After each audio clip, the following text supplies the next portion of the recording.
तो पहला पॉइंट तो ये है कि work energy theorem is independent of frame of reference. तो तुम बोलोगे सर ये वर्क डन भी फ्रेम पर डिपेंड करता है, काइनेटिक एनर्जी भी फ्रेम पर डिपेंड करती है, तो सर आप बोल रहे हो कि ये जो थ्योरम है आप इसको इंडिपेंडेंट ऑफ फ्रेम लगा सकते हो क्या?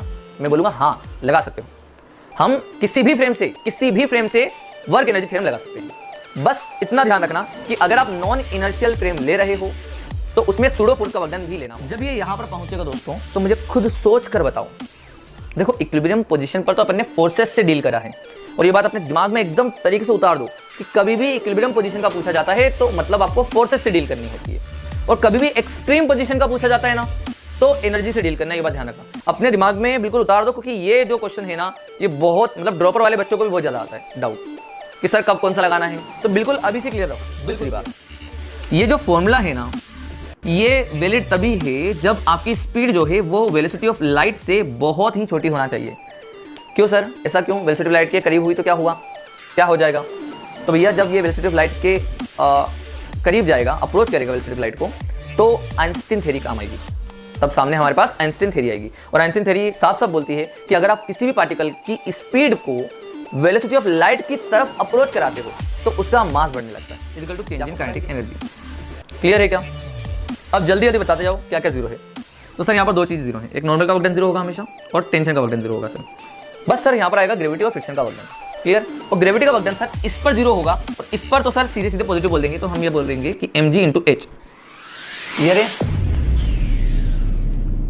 हेलो दोस्तों, वेलकम बैक। मेरा नाम है आशीष सोनी, और आज हम शुरू करेंगे वर्क एनर्जी पावर का लेक्चर नंबर 4। तो दोस्तों आज हम बेसिकली पढ़ने वाले हैं वर्क एनर्जी थ्योरम। जैसे कि मैंने आपको पहले भी बताया था कि ये बहुत ही ज़्यादा इंपॉर्टेंट है। 11th की मैकेनिक्स से स्टार्ट होकर ये 12th के एंड तक लगता है, हर जगह पर आपको ये काम आएगा। ये बात ध्यान रखना, बिना इसके अगर आप पढ़े आगे बढ़ते हो तो आप कहीं ना कहीं पर अटक ही जाओगे, ये बात ध्यान रखना। तो आप लोगों को एक बात इंश्योर कर लेना है कि कुछ भी हो मगर वर्क एनर्जी थ्योरम हमको अच्छे से लगाना आ जाना चाहिए। और दोस्तों यकीन मानिए कि आज का लेक्चर अगर आप पूरी तरह से अच्छी तरह से देख लेते हैं तो आप लोग वर्क एनर्जी थ्योरम में एकदम परफेक्ट हो जाओगे, एकदम माहिर हो जाओगे आप लोग, है ना। आपको कोई भी दिक्कत कहीं से कहीं तक नहीं आने वाली, ठीक है। एकदम आप दिग्गज बना के छोड़ूंगा मैं आपको, ठीक है। तो बस पूरा लेक्चर अच्छे से देखना, क्योंकि मैंने आज यहाँ पर आज में ढेर सारे एग्जाम्पल आपको मैं खुद करके बताने वाला हूँ कि किस तरह से लगाते हैं वर्क एनर्जी थ्योरम, ठीक है। तो चलिए शुरू करते हैं। तो दोस्तों वर्क एनर्जी थ्योरम शुरू करने से पहले हम लोगों को काइनेटिक एनर्जी का पता होना बहुत ज़रूरी है, ठीक है। तो अपना सबसे पहला टॉपिक अपन कर लेते हैं काइनेटिक एनर्जी, एंड देन फिर अपन वर्क एनर्जी थ्योरम शुरू करेंगे, ठीक है। तो दोस्तों काइनेटिक एनर्जी हमने क्या पढ़ी है, क्लास 9th में हमने क्या पढ़ा था काइनेटिक एनर्जी। तो हम लोगों ने ये देखा था कि किसी भी बॉडी के पास अगर मोशन है या कोई भी बॉडी अगर मोशन में है तो उसके पास काइनेटिक एनर्जी होगी, सीधी बात है ना। कि कोई भी बॉडी अगर मोशन में है तो उसके पास काइनेटिक एनर्जी होगी, और वो कितनी होगी, ½ mv²। ये बात सबको पता है, मगर हमने कोई उसका डेरिवेशन वेरिएशन कुछ भी नहीं पढ़ रखा था। तो आज हम वो सब भी यहाँ पर देखने वाले हैं, ठीक है, कि ये काइनेटिक एनर्जी कहाँ से आई। क्लियर? तो चलिए आप ऐसा मान लीजिए कि हम किसी ब्लॉक पर जिसका मास m है, हमने उस ब्लॉक पर F फोर्स लगाया, ठीक है। और हम ये बोल रहे हैं कि इस फोर्स का वर्क डन का सिर्फ एक ही ऑब्जेक्टिव है कि इस ब्लॉक की काइनेटिक एनर्जी को बढ़ाना। मतलब ये कि जो भी वर्क डन इस फोर्स के द्वारा होगा, जो भी ये कार्य करेगा ना, वो काइनेटिक एनर्जी की फॉर्म में इस बॉडी के पास आ जाएगा। क्लियर है क्या? मतलब कि इस फोर्स के वर्क डन का सिर्फ एक ही ऑब्जेक्टिव है कि वो इस बॉडी की काइनेटिक एनर्जी को बढ़ा दे, ठीक है ना। तो जाहिर सी बात है अगर ऐसा चाहिए तो हम बोलेंगे कि भैया इसमें μ0 होगा, मतलब कि ये स्मूथ सरफेस होना चाहिए और एयर ड्रैग हमको कंसिडर नहीं करना है ना। बिल्कुल एकदम आइडियल केस लेकर चलते हैं, है ना। तो चलिए अब इसका डिराइव कर देते हैं अपन, है ना। तो मान लो कि ये कुछ देर बाद x डिस्टेंस चल लेता है ना। हमने फोर्स लगाया तो ये कुछ देर बाद x डिस्टेंस चल लेता है, और x डिस्टेंस चलने के बाद उसकी स्पीड हो जाती है v, है ना। ये बात क्लियर हो गई अपने को। तो हमें एक बात पता है कि जो भी हमारा वर्क डन हुआ वो इसकी काइनेटिक एनर्जी के फॉर्म में स्टोर हो जाएगा। क्लियर है क्या? चलिए तो अब हम डिराइव करते हैं इसका फॉर्मूला। तो अब हमने जब इसमें फोर्स लगाया दोस्तों F, तो जाहिर सी बात ये एक्सेलरेट करा होगा, है ना, क्योंकि इसकी इनिशियल वेलोसिटी तो 0 थी। तो हम बोलेंगे कि F is equal to sir ma होगा, बिल्कुल करेक्ट है ना। अब दोस्तों मुझे बताओ कि एक्सेलरेशन को मुझे क्या लिखना चाहिए, dv/dt या v/dx? आराम से सोच के बताओ। देखो x का फंक्शन चाहिए अपने को है ना, तो आप आराम से सोच के बताना क्या चाहिए होगा, सीधी बात है v/dx है ना। तो अब हम यहाँ पे लिख देंगे, ये हो जाएगा mv dv/dx है ना। dx को इधर ले आओ तो आपके पास ये बन जाएगा f dx is equal to mv dv, सही बात है। अच्छा f dx क्या होगा, तो ये बोलेंगे सर छोटा सा वर्क डन होगा dw है ना, तो हम ये बोलेंगे कि dw is equal to mv dv हो जाएगा। अच्छा dw को अब मैं इंटीग्रेट करता हूँ बोथ साइड है ना, तो भैया यहाँ पर ये हो जाएगा वर्क डन और ये हो जाएगा इंटीग्रेट mv dv जिसकी लिमिट होगी 0 से v, क्योंकि इनिशियल वेलोसिटी 0 और फाइनल वेलोसिटी v हो गई। तो आपके पास हो गया ये work done is equal to mv dv। इसमें तो कोई दिक्कत नहीं ना, यहाँ तक तो कोई दिक्कत नहीं ना, पक्का ना। अब ध्यान से समझना, अब मैं इसको इंटीग्रेट करूंगा तो बच्चों m बाहर आ जाएगा है ना, और इसका इंटीग्रेट हो जाएगा v²/2 है ना, तो आपके पास वर्क डन मिल जाएगा ये। अब क्योंकि ये वर्क डन हमारा काइनेटिक एनर्जी के फॉर्म में स्टोर हुआ, तो हम ये लिख रहे हैं कि ये हो जाएगा अपने पास काइनेटिक एनर्जी। तो अपने पास काइनेटिक एनर्जी का फॉर्मूला जनरेट हो गया हाफ mv², ठीक है। तो हम लोग यहाँ पर लिख देते हैं काइनेटिक एनर्जी जो होगी दोस्तों हमारे पास वो हो जाएगी हाफ mv², ठीक है। अच्छा अब आप लोगों से मैं यहाँ पर कुछ चीज़ें यहाँ पर डिस्कस कर लेता हूँ है ना, इस फॉर्मूले के रिलेटेड, ठीक है। ध्यान से समझना है ना, ये डेरिवेशन ध्यान से देख लो, इसके ऊपर ही मैं कुछ चीज़ आपसे पूछने वाला हूँ, ठीक है। और पहले तो मैं आपको बता दूँ कि काइनेटिक एनर्जी में ये जो m है ये होगा मास ऑफ दैट बॉडी, और ये v जो होगा ये होगी स्पीड है ना, ये होगी उसकी स्पीड। अब यहाँ पर ना आप लोग एक इम्पोर्टेंट नोट डाल देना, एक इम्पोर्टेंट नोट डाल देना जो कि बहुत इंपॉर्टेंट है, ध्यान से समझना। वो ये कि इस फॉर्मूले को जब लगाएंगे हम, तो हम ये पहले तो ये बोलेंगे कि इसका मास कांस्टेंट होना कंपलसरी है, मास कांस्टेंट होना चाहिए तभी ये फॉर्मूला वैलिड होगा। तो तुम बोलोगे सर वो तो मास तो कांस्टेंट ही होता है सर, उसमें वो कहाँ बदलता है मास, है ना। तो भैया देखो आपने सीधी बात है ना, आपने मास को बाहर निकाला था भाई, जैसे इंटीग्रेशन में m को बाहर निकाला था ना और फिर v का इंटीग्रेट करा था, सीधी बात है। तो आपका मास आपने कॉन्स्टेंट माना है, ठीक है। तो आप बोलोगे कि सर कॉन्स्टेंट ही तो रहेगा, तो भैया मैं आपको बोलूँगा देखो आपने इसके ऊपर फोर्स लगाया, अब मैं मान लो इसके ऊपर से ना रेत डालते रहूँ, सैंड डालते रहूँ, तो इसका मास धीरे धीरे बढ़ जाएगा, ठीक है ना। अब धीरे धीरे जब बढ़ेगा तो फिर भी मास भी वेरिएबल हो रहा है, तो फिर तो ये काम नहीं करेगा उस समय पे, सही बात है ना। तो इस तरह से वो वेरी कर सकता है मास, इस तरीके से मतलब तरीके होते हैं मास को वेरी कराने के, क्लियर है क्या। तो इसलिए हम बोलेंगे कि भैया मास को कांस्टेंट होना चाहिए, ठीक है। दूसरी बात, ये जो फॉर्मूला है ना ये वैलिड तभी है जब आपकी स्पीड जो है वो वेलोसिटी ऑफ लाइट से बहुत ही छोटी होना चाहिए। क्यों सर, ऐसा क्यों, वेलोसिटी ऑफ लाइट के करीब हुई तो क्या हुआ, क्या हो जाएगा। तो भैया जब ये वेलोसिटी ऑफ लाइट के करीब जाएगा, अप्रोच करेगा वेलोसिटी ऑफ लाइट को, तो आइंस्टीन थ्योरी काम आएगी, तब सामने हमारे पास आइंस्टीन थ्योरी आएगी। और आइंस्टीन थ्योरी साफ साफ बोलती है कि अगर आप किसी भी पार्टिकल की स्पीड को वेलोसिटी ऑफ लाइट की तरफ अप्रोच कराते हो तो उसका मास बढ़ने लगता है, ये आपको पता है कि नहीं, है ना। वैसे तो वेलोसिटी कभी भी किसी भी पार्टिकल की वेलोसिटी ऑफ लाइट के बराबर नहीं हो सकती, ठीक है। स्पीड कभी भी स्पीड ऑफ लाइट के बराबर नहीं हो पाएगी किसी भी पार्टिकल की, मगर उसके करीब जाने पर क्या होगा, उसके करीब जाने पर आपका मास भी वेरी करने लगेगा, ये बात ध्यान रखना है ना। तो ये सब बेटा मैं आप लोगों को ना वैसे 12th में मॉडर्न फिजिक्स एक चैप्टर है, वहाँ पर पूरा डिटेल में बताने वाला हूँ कि आइंस्टाइन थ्योरी क्या थी, वो सब आपको मैं जनरेट करके वहाँ पर फॉर्मूला करके बताऊँगा बिल्कुल एकदम, ठीक है। मगर हाँ हम इस मुद्दे पर वापस आते हैं और हम ये बोल रहे हैं उसको आपको दिमाग में उतार लेना है, क्या है कि काइनेटिक एनर्जी का फॉर्मूला हाफ mv², वो तो हमको पता था। अब जो चीज़ नहीं पता थी मैं आपको वो बस आपके दिमाग में बिठा रहा हूँ। क्या क्या चीज़ नहीं पता थी, कि मास यहाँ पर कांस्टेंट होना जरूरी है, पहली बात तो ये है ना, कि मास को कांस्टेंट होना जरूरी है। दूसरी बात ये कि speed of body should be very less than speed of light, है ना। स्पीड ऑफ बॉडी जो है वो स्पीड ऑफ लाइट के कंपेरिजन में बहुत छोटा होना चाहिए, है ना। अदरवाइज आप लोग काइनेटिक एनर्जी का ये वाला फॉर्मूला यूज नहीं कर पाओगे, है ना। तो ये बात ध्यान रखना आप सब लोग बच्चों कि ये वाला फॉर्मूला काइनेटिक एनर्जी का ये वाला फॉर्मूला वैलिड है कब तक, तो ध्यान रखना वैलिड टिल कब तक वैलिड है ये? जब तक कि speed of body 10% of speed of light नहीं बन जाती।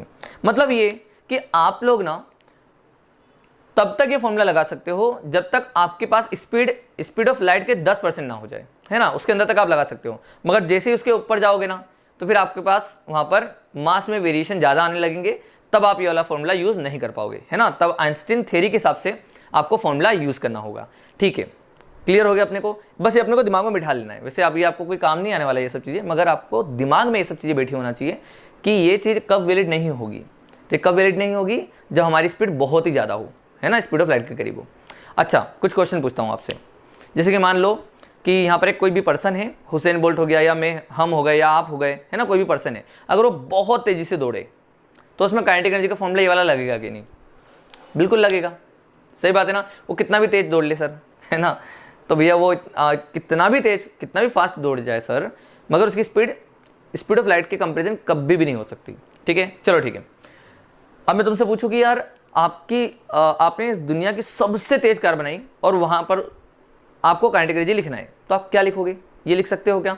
तो बोलना हाँ, है ना, हम तो स्पेस क्राफ्ट बना दे, इसके अंदर काइनेटिक एनर्जी लिखने के लिए बोल दे, तो भी वहाँ पर स्पेस क्राफ्ट की स्पीड को 10 गुना 100 गुना भी क्यों ना बढ़ा दे, तो भी आप काइनेटिक एनर्जी का फॉर्मूला ये वाला आराम से यूज़ कर सकते हो, है ना। इनकी स्पीड कभी भी स्पीड ऑफ लाइट को अप्रोच नहीं करती। ठीक है ना। अच्छा, अब मैं तुमसे एक और क्वेश्चन पूछ रहा हूँ। पर्सन दौड़ लिया, बात हो गई। कार दौड़ ली, बात हो गई, है ना। स्पेस क्राफ्ट दौड़ लिया, बात हो गई। अब मैं बोल रहा हूँ कि अगर इलेक्ट्रॉन बोहर ऑर्बिट में है ना, केमिस्ट्री में पढ़ रखा है अपन ने, इलेक्ट्रॉन बोहर ऑर्बिट में है और अगर वो घूम रहा है, ठीक है, तो उसकी स्पीड आप लोग जानते हो कितनी होती है? 2.18 इंटू 10 टू पावर 6 मीटर पर सेकंड होती है, जबकि स्पीड ऑफ लाइट होती है 3 इंटू 10 टू पावर 8। तो बताओ, अब ये तो उसके कंपेरेबल है ना, तो बोलोगे हाँ सर थोड़ा सा कंपेरेबल है। अब बताओ कि अब मैं काइनेटिक एनर्जी का formula half M V use कर सकता हूँ कि नहीं? तो सीधी बात है, हम तब भी कर सकते हैं। क्यों? क्योंकि देखो वेलोसिटी ऑफ लाइट है 10 टू पावर 8 और इलेक्ट्रॉन की स्पीड कितनी बोली मैंने? 10 टू पावर 6, मतलब कि इलेक्ट्रॉन की स्पीड 1% है ना स्पीड ऑफ लाइट का, तो हम तो वहाँ पर 10% तक लगा सकते हैं ना आराम से, तो हम लगा सकते हैं, है ना, वो वैलिड होगा हमारे लिए। ठीक है, तो अपने को ये पॉइंट अपन को ध्यान रखना है। ठीक है, चलो अब अपन आगे बढ़ते हैं। अब हम यहाँ पर कुछ और पॉइंट को ऐड कर देते हैं दोस्तों, है ना। क्या? कि काइनेटिक एनर्जी सबसे पहली बात की एक स्केलर क्वांटिटी है, सबको पता है ना, स्केलर क्वांटिटी है। दूसरी बात कि काइनेटिक एनर्जी फ्रेम डिपेंडेंट होती है ना, फ्रेम डिपेंडेंट होती है। अच्छा, ऐसा क्यों हुआ? फ्रेम डिपेंडेंट क्यों है दोस्तों? तो ये इसलिए है क्योंकि स्पीड फ्रेम डिपेंडेंट होती है, इसलिए काइनेटिक एनर्जी भी फ्रेम डिपेंडेंट होगी। सीधी बात है, जैसे मान लो कि इस ब्लॉक की स्पीड मान लो 10 मीटर पर सेकंड है और मैं अभी रुक के देख रहा हूँ तो मुझे ये 10 मीटर पर सेकंड ही दिखेगी। मगर मान लो कि मैं यहाँ पर 10 से चलने लगूँ तो मेरे रिलेटिवली ये रेस्ट पर आ जाएगी, तो तब मैं अगर काइनेटिक एनर्जी लिखूंगा तो 0 आएगा, जबकि पहले मैं लिखूंगा तो हाफ m 10 का स्क्वायर आ रहा था। इतनी बात समझ में आ गई, है ना। अब मान लो ये 10 से चल रहा है और मैं रुक के देखूंगा तो ये आएगा हाफ m 10 का स्क्वायर, और अगर मैं 5 से चल के देखूं तो मेरे लिए ये रिलेटिवली 5 से आगे बढ़ रहा होगा, तो मैं लिखूंगा हाफ m 5 का स्क्वायर। क्लियर है क्या? है ना। तो काइनेटिक एनर्जी फ्रेम के साथ वेरी करती है ना। अगर मैंने फ्रेम अलग अलग चुनी तो काइनेटिक एनर्जी अलग अलग लिखने के लिए मिलेगी, तो इसलिए kinetic energy is frame dependent. ठीक है, तो भैया ये तो हो गया ऑल अबाउट काइनेटिक एनर्जी। तो अब हम जल्दी से एक रिलेशन पढ़ लेते हैं फटाफट, relation between kinetic energy and momentum. Kinetic energy and momentum, तो ध्यान से समझना। सबको पता है कि भैया अभी काइनेटिक एनर्जी अभी भी हमने देखी ऊपर हाफ एम वी स्क्वायर होती है, और मोमेंटम सबको पता है एम वी होता है। तो वी की वैल्यू उठा के यहाँ पर डाल देना तो आपको एक रिलेशन मिलेगा जो कि होगा kinetic energy is equal to P square by 2m। क्या होता है? पी स्क्वेयर बाय 2m, ये ध्यान रखना। और हम p की वैल्यू मतलब मोमेंटम को भी in the terms of kinetic energy लिख सकते हैं 2mke। क्लियर है क्या? तो ये दो फॉर्मूले हैं, थोड़ा सा इंपॉर्टेंट है, ध्यान से याद रखना। कभी मोमेंटम दे दे तो ये बात ध्यान रखना कि हम काइनेटिक एनर्जी निकाल सकते हैं, है ना। क्या होता है? P square by 2m। तो भैया ये तो हो गया ऑल अबाउट काइनेटिक एनर्जी। तो जल्दी से आप इसको छाप लो, और अब हम शुरू करने जा रहे हैं वर्क एनर्जी थ्योरम, जो कि बहुत सही सा टॉपिक है ना। चलिए दोस्तों, तो अब हम शुरू करते हैं वर्क एनर्जी थ्योरम। ठीक है, तो दोस्तों बहुत सारे ऑब्जर्वेशन के बाद हमें ये पता चला कि हम किसी भी सिस्टम पर जब हम वर्क करते हैं तो वो वर्क उस सिस्टम की चेंज इन काइनेटिक एनर्जी के बराबर होता है। ठीक है, फॉर एग्जाम्पल जैसे कि मैंने एक कोई भी सिस्टम चुना, ठीक है, उस सिस्टम पर मान लो हमने ढेर सारे फोर्स लगा दिए। ठीक है, हमने उस सिस्टम पर ढेर सारे फोर्स लगा दिए, है ना, हमने मान लो 15-20 फोर्सेस लगा दिए। ठीक है, तो अब जो वो फोर्सेस हैं उसमें कुछ फोर्सेस कंजर्वेटिव होंगे, कुछ फोर्सेस नॉन कंजर्वेटिव होंगे, कुछ फोर्स कांस्टेंट होंगे, कुछ इंटरनल होंगे, कुछ एक्सटर्नल होंगे, मतलब सारे तरह के जितने भी फोर्स हैं हमने सब लगा दिए वहाँ पर। क्लियर है क्या? हमने सारे तरह के फोर्स उसमें लगा दिए। तो अब मान लो उसमें से कुछ फोर्स का वर्कडन पॉजिटिव होगा, कुछ फोर्स का वर्कडन नेगेटिव होगा और कुछ फोर्स का वर्कडन जीरो आएगा। सीधी बात है ना? तो क्या हुआ कि जब हमने उन वर्क को, जब हमने उन फोर्सेस के वर्क को लिखा, है ना, जैसे जो पॉजिटिव है उसको पॉजिटिव लिखा, जो जीरो है उसको जीरो लिखा, जो नेगेटिव है हमने उसको वैसे के वैसा नेगेटिव उतार दिया। ठीक है, तो जब हमने उन सभी फोर्सेस का वर्कडन का जब सम करा, टोटल जो हमने वर्कडन निकाला, जितने भी फोर्सेस है उन सभी फोर्सेस का वर्कडन जब हमने सम करा वहाँ पर, तो वो पाया कि change in kinetic energy of the system के बराबर आ रही है। समझ में आ रही है बात तुमको? मतलब कि हमने जितना भी यहाँ पर फोर्सेस, चाहे वो फ्रिक्शन हो, चाहे कोई से भी फोर्सेस हो, उन सभी फोर्सेस का वर्कडन आप एक तरफ ले लो और उन सबका सम जो होगा वो उस सिस्टम की काइनेटिक एनर्जी के बराबर होगा। मतलब ये दोस्तों, मतलब ये कि work done by all the forces is equal to change in kinetic energy of the system. ये बात ध्यान रखना दोस्तों कि मैं इसमें सिस्टम की बात कर रहा हूँ, है ना, बार बार मैं यहाँ पर बार बार सिस्टम की बात कर रहा हूँ। देखो थ्योरम बड़ी आसान है, इतनी सी थ्योरम है ना, और पूरा लेक्चर अब इस पर बेस्ड होगा, है ना। तो work done by all the forces, और ये किसके बारे में बात करें अपन? सिस्टम पर, है ना। Work done by all the forces on system is equal to change in kinetic energy of the system. अभी तुमको सिस्टम का मतलब थोड़ी देर में समझ में आ जाएगा, है ना।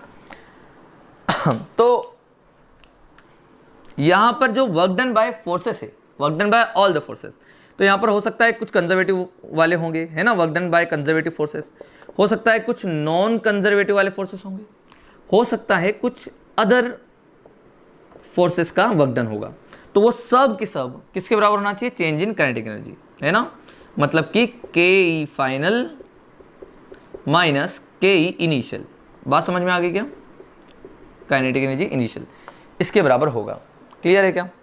अच्छा, अब इसमें अपन कुछ महत्वपूर्ण बातों को ध्यान पे रखते हैं। ध्यान से लिखना जो मैं अब पॉइंट लिखाने जा रहा हूं, ठीक है। ये तो हो गया अपने पास वर्क एनर्जी थ्योरम, जो सबसे ज़्यादा इंपॉर्टेंट है ना, इसमें तो कोई शक वाली बात नहीं है ना।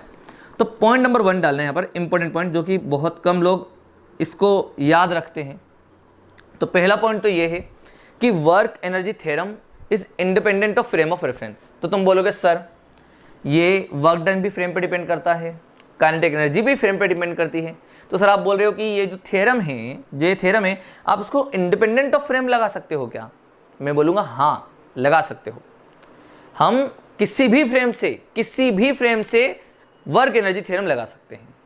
बस इतना ध्यान रखना कि अगर आप नॉन इनर्शियल फ्रेम ले रहे हो तो उसमें सूडो फोर्स का वर्क डन भी लेना होगा। पहले आप लिख लो, फिर मैं आपको और समझा देता हूं, है ना। क्या लिखना है अपने को? इंपॉर्टेंट पॉइंट ध्यान से सुनो कि work energy theorem is independent of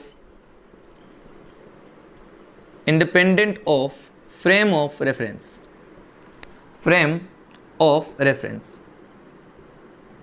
ठीक है, पहला पॉइंट तो ये लिखना। दूसरा पॉइंट लिखना कि अगर आप नॉन इनर्शियल फ्रेम से ये लगा रहे हो, है ना, तो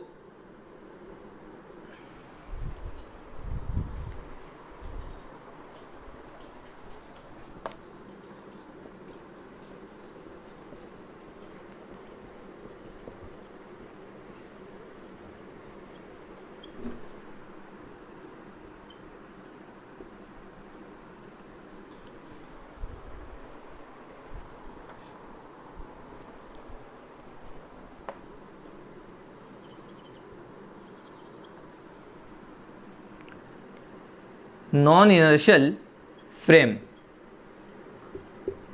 ठीक है।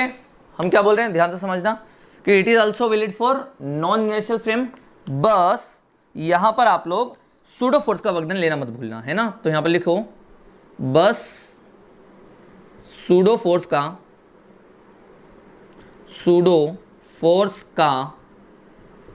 वर्क डन भी लेना होगा। ठीक है, आप लोग ये बात ध्यान रखना, जिस तरह से मैं यहाँ पर हिंदी और इंग्लिश को मिक्स करके लिख रहा हूँ ना, आपको भी इसी तरह से लिखना है ना। और ये जो चीज़ें होती ना, ऐसी चीज़ें जो लिखी होती ना, तो हमारी नज़र ना फटाक से उसमें जाती है ना। हम उसको यहाँ पर मतलब बिना पढ़े नहीं छोड़ पाते हैं। तो भैया आप इस तरह से लिखोगे तो आपको हमेशा याद भी रहेगा, है ना, माइंड में बिल्कुल एकदम क्लियर।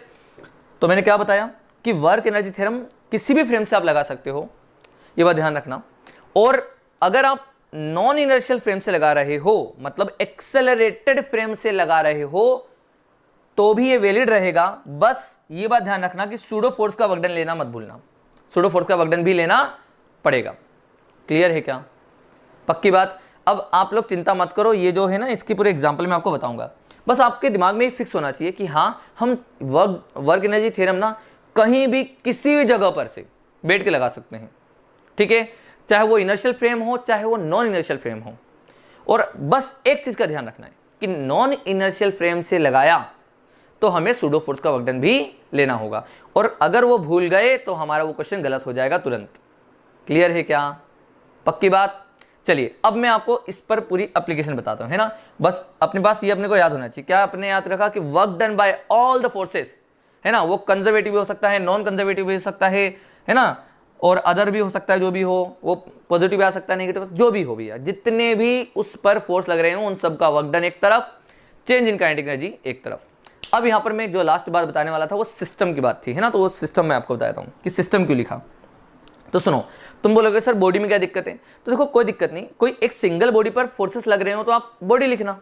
मगर मान लो कि हमारे क्वेश्चन में एक ब्लॉक की जगह 2 ब्लॉक दे दिए या 2 से ज़्यादा दे दिए, तो अब आपके पास जब 2 ब्लॉक हो गए तो वो सिस्टम बन जाएगा ना। फॉर एग्जाम्पल कि जैसे मैंने आपको यहाँ पर ये इस तरह से दे दिया, मान लो सिंपल सा एक एग्जाम्पल बोल रहा हूँ मैं, है ना। ये भी एक ब्लॉक हो गया, ये भी एक ब्लॉक हो गया।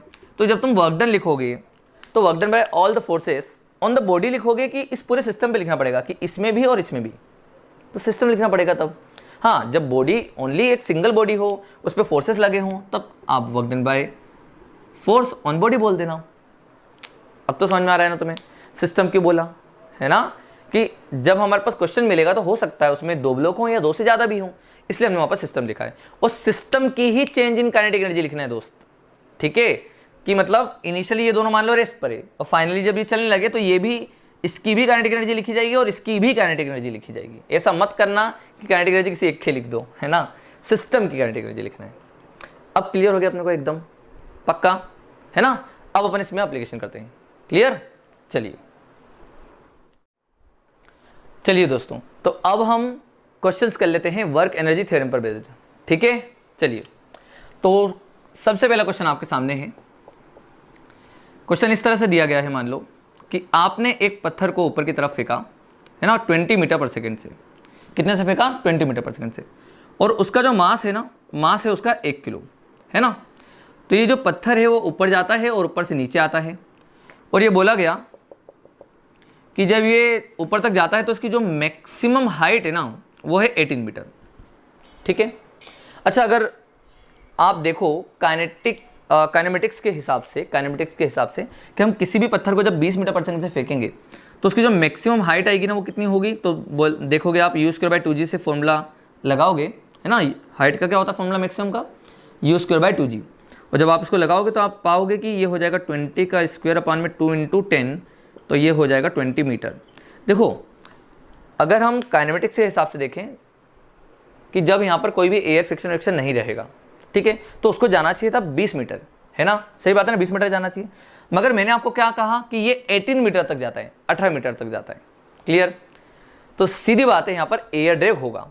ठीक है, तो आपको क्वेश्चन पूछा गया दोस्तों कि find the work done by air drag या एयर फ्रिक्शन, है ना। Work done by air friction आप बताओ। एयर फ्रिक्शन के द्वारा आपको वर्क डन बताना है। या फिर वो इसी क्वेश्चन को इस तरह से पूछता है कि find the loss of energy due to air drag, मतलब एनर्जी कितनी लॉस कर देगा एयर फ्रिक्शन। क्लियर है क्या? अब आप करो इस क्वेश्चन को, ठीक है, चलो एक क्वेश्चन, ये वाला क्वेश्चन मैं स्टार्ट करा देता हूँ आपको, है ना, कि किस तरह से करते हैं, फिर अगला क्वेश्चन आप करना, ठीक है। चलिए अब देखोगे कि हमारे सिस्टम में तो भैया एक ही बॉडी है, तो अपन तो सीधे सीधे बोलो कि work done by all the force, है ना, all the force is equal to change in kinetic energy. ये हमने पढ़ रखा है, सही बात है ना। अब लगा के देखते हैं बेटा, यहाँ पर वर्क डन बताओ किस किस चीज़ का है, मतलब यहाँ पर कितने फोर्सेस लग रहे होंगे उस बॉडी पर जब वो हवा में है। तो तुम देखोगे कि यार एक तो ग्रेविटी लग रही है उस पर, उस बॉडी पर क्या क्या लग रहा है एक्स्ट्रा। देखो एक तो है बॉडी पर ग्रेविटी, तो ग्रेविटी का वर्क डन आएगा, एक एयर फ्रिक्शन लगेगा उसके ऊपर, तो हमने एयर फ्रिक्शन लिख दिया। इसके अलावा कोई है क्या, उसके अलावा कोई है क्या, उस पर कोई और फोर्सेस लग रहा है, जैसे आप एनएलएम जानते हो ना, न्यूटन्स लॉ जानते हो ना, अब ये हवा में होगी ना यहाँ पर, ठीक है ना, कुछ देर बाद, तो बताओ उसमें कौन कौन से फोर्सेस हैं। तो तुम बोलोगे सर नीचे ग्रेविटी और एयर फ्रिक्शन उसको अपोज करेगा स्पीड को, तो नीचे की तरफ लगेगा फोर्स तो नीचे की तरफ लगेगा ना, उन्हीं का वर्क डन आएगा। तो हमने वही लिख दिया, जो फोर्सेस है उतने वर्क डन होंगे। तो work done by gravity, work done by air friction is equal to change in kinetic energy, मतलब final kinetic energy minus initial kinetic energy, ठीक है। अब मुझे बताओ, इनिशियल तो है काइनेटिक एनर्जी, यहाँ पर जब पहुँचेगा तो फाइनल काइनेटिक एनर्जी क्या हो जाएगी, जीरो, क्योंकि उसकी स्पीड भी यहाँ पर जीरो हो जाएगी, है ना, मोमेंटरली।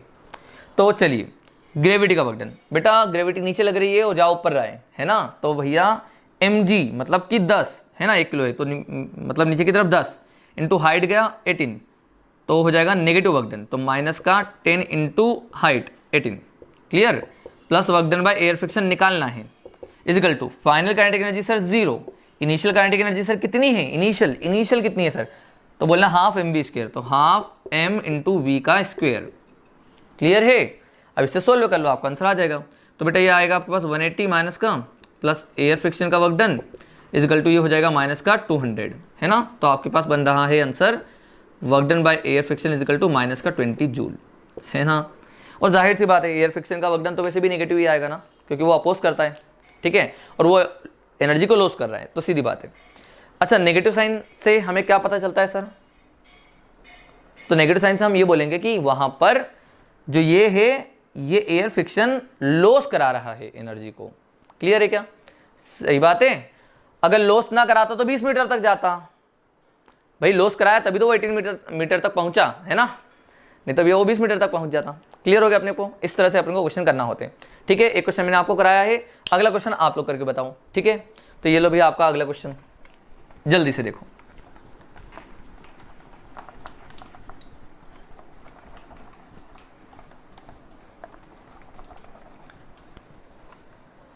तो देखो आपको यहां पर नेक्स्ट क्वेश्चन में क्या बोला है, ध्यान से सुनो, कि मान लो हमने ऊपर से पत्थर को नीचे की तरफ ड्रॉप करा, है ना। अभी आप लोगों को ट्राई करना है, ठीक है। हमने पत्थर को ऊपर से रिलीज करा और जब वो नीचे पहुंचेगा तो हमें उसकी वेलोसिटी पता है ना, अगर मैंने h हाइट से रिलीज करा है तो सबको पता है कि उसकी वेलोसिटी कितनी होना चाहिए, तो तुम बोलोगे सर √2gh होना चाहिए। तो भैया हमने बोला कि जब वो नीचे पहुंचेगा ना तो उसकी स्पीड है √gh, है ना। हमने बोला भैया उसकी √gh/2 ले लो, चलो √gh/2 है उसकी स्पीड, क्लियर है क्या, उसकी स्पीड है √gh/2। तो बताइए एयर फ्रिक्शन के द्वारा कितना वर्क डन हुआ, यहाँ पर क्या बताना है, work done by air friction, air friction, है ना, आपको ये बताना है।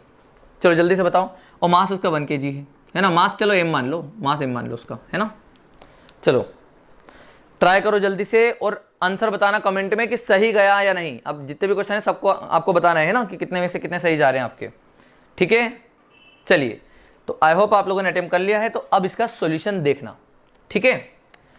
तो दोस्तों वही चीज़ है, फिर से work done by all the force equal to change in kinetic energy, है ना। चलिए तो बेटा यहाँ पर कितने प्रकार के वर्क डन लगे होंगे, कितने फोर्सेस लग रहे हैं, तो भैया बोलेंगे हम ग्रेविटी लग रही है सर, फिर क्या लग रहा है इसमें, एयर फ्रिक्शन लग रहा है सर, और तो कुछ भी है ही नहीं, है ना। अब चेंज इन काइनेटिक एनर्जी में वही के फाइनल माइनस के इनिशियल, है ना। अब ध्यान से सुनो, ग्रेविटी का वर्क डन बेटा नीचे mg लग रहा है और नीचे आ रहा है, आ भी नीचे रहा है, फोर्स भी नीचे लग रहा है, तो वो तो पॉजिटिव वर्क डन, है ना। तो हम बोलेंगे mg इंटू h, है ना, तो ये हो जाएगा इसका positive work done. Air friction का वर्क डन निकालना है is equal to final kinetic energy, तो वो हो जाएगी हाफ m, तो कॉमन हो जाएगा, और v फाइनल का स्क्वायर, मतलब इसका हो जाएगा कितना GH/2, ठीक है, माइनस इनिशियल का स्क्वायर। तो इनिशियल का स्क्वायर तो 0 है क्योंकि इनिशियल तो काइनेटिक एनर्जी 0 थी, है ना। तो आपके पास ये बन जाएगा mgh/4 और ये हो जाएगा mgh। उसको उधर ले जाओगे तो आपके पास एयर फ्रिक्शन का वर्क डन आएगा दोस्तों माइनस का 3 mgh/4, है ना। सही है क्या, देख लो एक बार, है ना। mgh/4 में से mgh माइनस करोगे तो 3 mgh/4 बचेगा। तो ये आपके पास आएगा एयर फ्रिक्शन का वर्क डन। क्लियर है क्या, आसान था ना, है ना आसान। चलो एक और क्वेश्चन करते हैं अपन, है ना, एक और क्वेश्चन करते हैं। ये वाला जो क्वेश्चन अभी मैं आपको कराने वाला हूँ वो आया हुआ है एग्जाम में, ठीक है, जेई में आया हुआ है शायद। चलो करो इस क्वेश्चन को, है ना। थर्ड क्वेश्चन, तो आप लोगों को ये कहा गया इस क्वेश्चन में कि हमने एक मास को यहाँ पर इस तरह से m मास को हैंग करा, ठीक है, और स्ट्रिंग की जो लेंथ है वो l है ना। हमने इस ब्लॉक पर F फोर्स लगाया और हम उसको कुछ 53 डिग्री एंगल पर ले आए। हम उस ब्लॉक को कुछ 53 डिग्री एंगल पर ले आए और throughout the motion force हमेशा हॉरिजॉन्टल ही था। Through out the motion force horizontal था, ये बात ध्यान रखना। Through out the motion force is horizontal. और ये कहा गया कि जब ये 53 डिग्री एंगल पर लेके आए हम यहाँ से यहाँ पर, तो ये बहुत ही स्लोली लेके आए हैं हम, है ना, उसकी कोई काइनेटिक एनर्जी नहीं आई। तो लिख देना वेरी स्लोली, है ना, वेरी स्लोली, बिल्कुल आराम से लेके आए हैं, ठीक है। क्या कहा गया क्वेश्चन में, ध्यान से समझो। एक m मास का ब्लॉक है, लेंथ l है ना स्ट्रिंग की, फोर्स हमने हॉरिजॉन्टल लगाया और throughout the motion force horizontal ही रहेगा। और ये यहाँ से हम यहाँ पर लाए हैं 53 डिग्री एंगल पर वेरी स्लोली। तो कहा गया आप लोगों को कि find the work done by this force, find the work done by this force, ठीक है।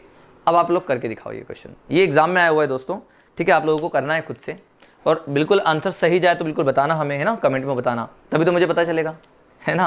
और लाइक करो, मुझे बताओ कि हाँ सर समझ में आ गया है ना। मुझे कैसे पता चलेगा फिर, ठीक है। लाइक करो, मुझे बताओ कि हाँ सर समझ में आ गया। चलो अब मैं इसका सॉल्यूशन बताता हूँ आपको, ठीक है। तो दोस्तों देखो क्या होगा, यहाँ पर ध्यान से सुनना है अपने को। Sir work done by all the forces is equal to change in kinetic energy, सही है ना। टोटल जो वर्क डन होगा सर वो चेंज इन काइनेटिक एनर्जी के बराबर होगा। क्लियर है सर। सर यहाँ पर कितने फोर्सेस लग रहे होंगे, तो तुम बोलोगे सर एक तो टेंशन का, प्लस एक ग्रेविटी का, प्लस एक फोर्स का, ठीक है। अच्छा एयर फ्रिक्शन भी है क्या, तो भैया यहाँ पर जब तक बोला ना जाए तब तक तो लेना ही नहीं है ना। एयर फ्रिक्शन मत ले लेना, ठीक है ना। जब तक बोला ना जाए एयर फ्रिक्शन का तब तक नहीं लेना चाहिए, ठीक है। तो कुछ भी मत उठा लेना कि यहाँ पर एयर फ्रिक्शन भी है ना, ये है वो है, ठीक है। यहाँ पर क्या क्या लग रहा है, सिंपल सी बात है, टेंशन ऊपर है, mg नीचे है, फोर्स आगे है। एफबीडी बनाओगे तो इस तरह से बनेगी। तो उन्हीं तीनों का फोर्सेस मैंने यहाँ पर वर्क डन लिख दिया is equal to change in kinetic energy. तो फाइनल काइनेटिक एनर्जी बेटा ध्यान से सुनना, फाइनल काइनेटिक एनर्जी 0 क्योंकि वो बहुत स्लो लाए हैं। इनिशियल काइनेटिक एनर्जी 0, तो दोनों ही पोजीशन पर काइनेटिक एनर्जी 0 है, तो यहाँ पर 0 हो गया। क्लियर। अब ध्यान से सुनो, वर्क डन बाय टेंशन बेटा वो तो 0 हो जाएगा, क्यों, क्योंकि ये एक सर्कुलर ट्रैक पे चल रहा होगा। तो आपको पता है कि जब ये सर्कुलर ट्रैक पे चल रहा है तो टेंशन का जो वर्क डन होगा वो 0 हो जाएगा। क्लियर हो गया इतनी सी बात। तो भाई टेंशन का वर्क डन तो 0 हो गया, है ना, क्योंकि डिस्प्लेसमेंट आ गया, फोर्स परपेंडिकुलर है, ये आपको अच्छे से पता है, लेक्चर नंबर 1 में ही बता दिया था। अब देखते हैं ग्रेविटी का वर्क डन। तो दोस्तों ग्रेविटी ने कितना वर्क डन करा होगा, तो हम बोलेंगे सर ग्रेविटी का फोर्स mg, है ना, इनटू वर्टिकल हाइट कितना चला। अब क्योंकि वो देखा जाए तो कुछ अपनी इस पोजीशन से कुछ यहाँ पर पहुँच गया है ना, मतलब इतनी हाइट चल लिया है देखा जाए तो, है ना, इतनी हाइट चल लिया है। तो ये ऊपर गया है, ग्रेविटी नीचे लग रही थी, तो आपका जो वर्क डन आएगा वो नेगेटिव आएगा, सही बात है ना। तो mg इंटू एच प्लस आपके पास work done by force F, है ना, इज इक्वल टू 0 हो जाएगा। अब ध्यान से समझना, तो मतलब वर्क डन बाय जो फोर्स आएगा दोस्तों आपके पास वो आ जाएगा mgh, ठीक है। और h क्या है तो अभी देख लेते हैं। तो mg इंटू एच क्या लिखोगे बेटा, आप ध्यान से समझना। देखो टोटल लेंथ l है, तो बताओ इतनी लेंथ कितनी होगी, तो तुम बोलोगे सर देखो जब ये ऐसा हो गया तो ये तो लेंथ l ही होगी ना। तो l का इस चीज का ये वाला कंपोनेंट, तो ये वाली जो लेंथ होगी ना इतनी सी, यहाँ से लेकर यहाँ तक की ये लेंथ, ये कितनी हो जाएगी, तो तुम बोलोगे सर l का cos 53 हो जाएगी सर। कहाँ से कहा था, यहाँ से यहाँ तक की, है ना। तो हम बोलेंगे सर टोटल में से इतनी माइनस करोगे तो इतना मिल जाएगा जो कि h है ना। तो हम लिखेंगे h को L minus L cos 53 degree, या हम उसको बोल सकते हैं L इंटू 1 माइनस कोस 53। ये लिख सकते हैं क्या इस तरह से? अरे बोलो ना, लिख सकते हैं। तो भैया अब हम यहाँ पर वैल्यू डाल दें कोस 53 डिग्री की, तो क्या हो जाएगी कोस 53 डिग्री की वैल्यू? देखो जल्दी, तो 53 में ये हो जाएगा 3 4 5, तो 3/5 होगा। तो यहाँ पर लिखोगे 3/5, तो यह हो जाएगा अपने पास कितना? L इंटू 12/5 हो गया ना। यहाँ पर 3/5 लिखोगे है ना, तो आपके पास आ जाएगा 12/5। तो आंसर यहाँ पर आ जाएगा mg इंटू 12/5। ये आपके फोर्स का वर्क डन होगा। आसान था, आसान था, ठीक है। इसी तरह से अपने को करना है क्वेश्चन, ठीक है। ये एग्जाम में आया हुआ था। चलो और क्वेश्चन करते हैं इसे, ठीक है। चलिए,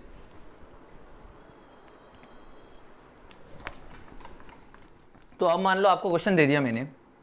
अब मैंने आपको क्वेश्चन दे दिया यहाँ पर, मान लो कि यहाँ पर एक स्प्रिंग ले रहे हैं इस बार, है ना। ध्यान से समझना, इस बार यहाँ पर हमने एक स्प्रिंग ले लिया और स्प्रिंग से हमने एक ब्लॉक को अटैच कर दिया, m मास के ब्लॉक को अटैच कर दिया, और हमने अभी इस ब्लॉक पर हाथ लगा दिया ऐसे नीचे, ठीक है। जिससे कि ये अभी नेचुरल लेंथ पर है ना। अभी ये कौन सी पोजीशन पर है? नेचुरल लेंथ पर, है ना। स्प्रिंग का जो स्प्रिंग कॉन्सेंट है वो k है। तो दोस्तों ध्यान से समझना, है ना। अभी हमने इसमें ऐसे हाथ लगा रखा है। अच्छा बताओ, जैसे मैं हाथ यहाँ पर से हटाऊंगा, जैसे मैं रिलीज करूंगा इस ब्लॉक को, तो क्या होगा? ये नीचे जाएगा, ये नीचे जाएगा, ठीक है। तो क्वेश्चन ये पूछा गया कि ये मैक्सिमम कितना नीचे जा सकता है। अच्छा, ये धीरे धीरे नीचे जाएगा, नीचे जाएगा, नीचे जाएगा, तो एक वक्त रुकेगा भी तो सही, है ना, ठीक है ना। एक्सट्रीम पोजीशन पर जाकर रुकेगा, फिर से ऊपर आएगा, ये सही बात है, ऐसा होगा। तो आपको बताना है कि ये मैक्सिमम कितना नीचे जाएगा, ठीक है। या वो पूछते हैं कि find the maximum elongation of the spring, वो ये पूछते हैं, find the maximum elongation of the spring, इस तरह से पूछा जाता है। Find the maximum elongation of spring, इस तरह से क्वेश्चन आपको पूछेंगे वो, ठीक है। तो देखो क्या होगा दोस्तों। अब एक काम करते हैं, मैं आपको ना बारी बारी से इस क्वेश्चन को करके दिखाता हूं, ठीक है। ध्यान से सुनो। पहले तो हम देख लेते हैं कि एट इक्विलिब्रियम पोजीशन पर क्या होगा। इक्विलिब्रियम पोजीशन पर यहाँ पर क्या होगा, हम ये देख लेते हैं, ठीक है। तो मान लो यहाँ पर एक इक्विलिब्रियम पोजीशन भी आएगी, है ना, और ये और नीचे जाएगा और फाइनली एक एक्सट्रीम पोजीशन पर पहुँचेगा, ठीक है। ये एक एक्सट्रीम पोजीशन पर पहुँचेगा, इसको बोल देते हैं एक्सट्रीम पोजीशन, है ना। तो उन्होंने इसी का पूछा है कि कितना नीचे जा सकता है मैक्सिमम, ठीक है। तो दोस्तों सबसे पहले काम करता हूं मैं, आपको इक्विलिब्रियम पोजीशन पर चीजें बता देता हूं कि क्या क्या करना होगा। अच्छा, इक्विलिब्रियम पोजीशन का मतलब क्या होता है दोस्तों? तो आप बोलोगे सर इक्विलिब्रियम पोजीशन का मतलब होता है कि नेट फोर्स जीरो होना। इक्विलिब्रियम का मतलब क्या होता है? नेट फोर्स जीरो, है ना। तो मान लो कि ये जो है ये एक्स नोड डिस्टेंस पर, एक्स नोड डेप्थ पर अपने पास यहाँ पर इक्विलिब्रियम पोजीशन आ जाएगी, ठीक है। तो हम यहाँ पर बोलेंगे कि एफ नेट जीरो होना चाहिए यहाँ पर, तो ठीक है, बहुत बढ़िया। तो अगर मैं इक्विलिब्रियम पोजीशन पर इसका एफ बी डी बनाऊँ तो ये बन जाएगा के एक्स ऊपर की तरफ, के एक्स नोड एक्चुअली, क्योंकि वो नीचे यहाँ पर आ जाएगा, है ना। तो ऊपर लगेगा के एक्स नोड और नीचे लगेगा एम जी। तो K X naught is equal to M G हो जाएगा, तो X naught is equal to M G by K होगा ना। मतलब कि हमने निकाल लिया कि कितना नीचे जाएगा, तो बोलना एम जी बाई के नीचे जाएगा। क्लियर हो गया। तो इक्विलिब्रियम पोजीशन तो हमने सोल्व कर ली, ठीक है। अब हम पता करते हैं कि एक्सट्रीम पोजीशन ये कहां पर होगी, एक्सट्रीम पोजीशन कहां पर होगी, है ना। तो चलो अब नेक्स्ट अपन देखते हैं एक्सट्रीम पोजीशन, ठीक है। अब ध्यान से समझो, जब ये यहां पर पहुंचेगा दोस्तों, तो मुझे खुद सोच कर बताओ। देखो इक्विलिब्रियम पोजीशन पर तो अपन ने फोर्सेस से डील करा है, और ये बात अपने दिमाग में एकदम तरीके से उतार दो कि कभी भी इक्विलिब्रियम पोजीशन का पूछा जाता है तो मतलब आपको फोर्सेस से डील करनी होती है, और कभी भी एक्सट्रीम पोजीशन का पूछा जाता है ना तो एनर्जी से डील करना। ये बात ध्यान रखना, अपने दिमाग में बिल्कुल उतार दो, क्योंकि ये जो क्वेश्चन है ना, ये बहुत मतलब ड्रॉपर वाले बच्चों को भी बहुत ज़्यादा आता है डाउट कि सर कब कौन सा लगाना है। तो बिल्कुल अभी से क्लियर रहो, बिल्कुल क्लियर कि एक्सट्रीम पोजीशन की बात कर रहा हो, मैक्सिमम कितनी दूर जा सकता है, मैक्सिमम, एक्सट्रीम, इस तरह के वर्ड ले रहा हो तो समझ जाना उसमें एनर्जी से डील करना होगा, मतलब वर्क एनर्जी थ्योरम वाला लगाना है।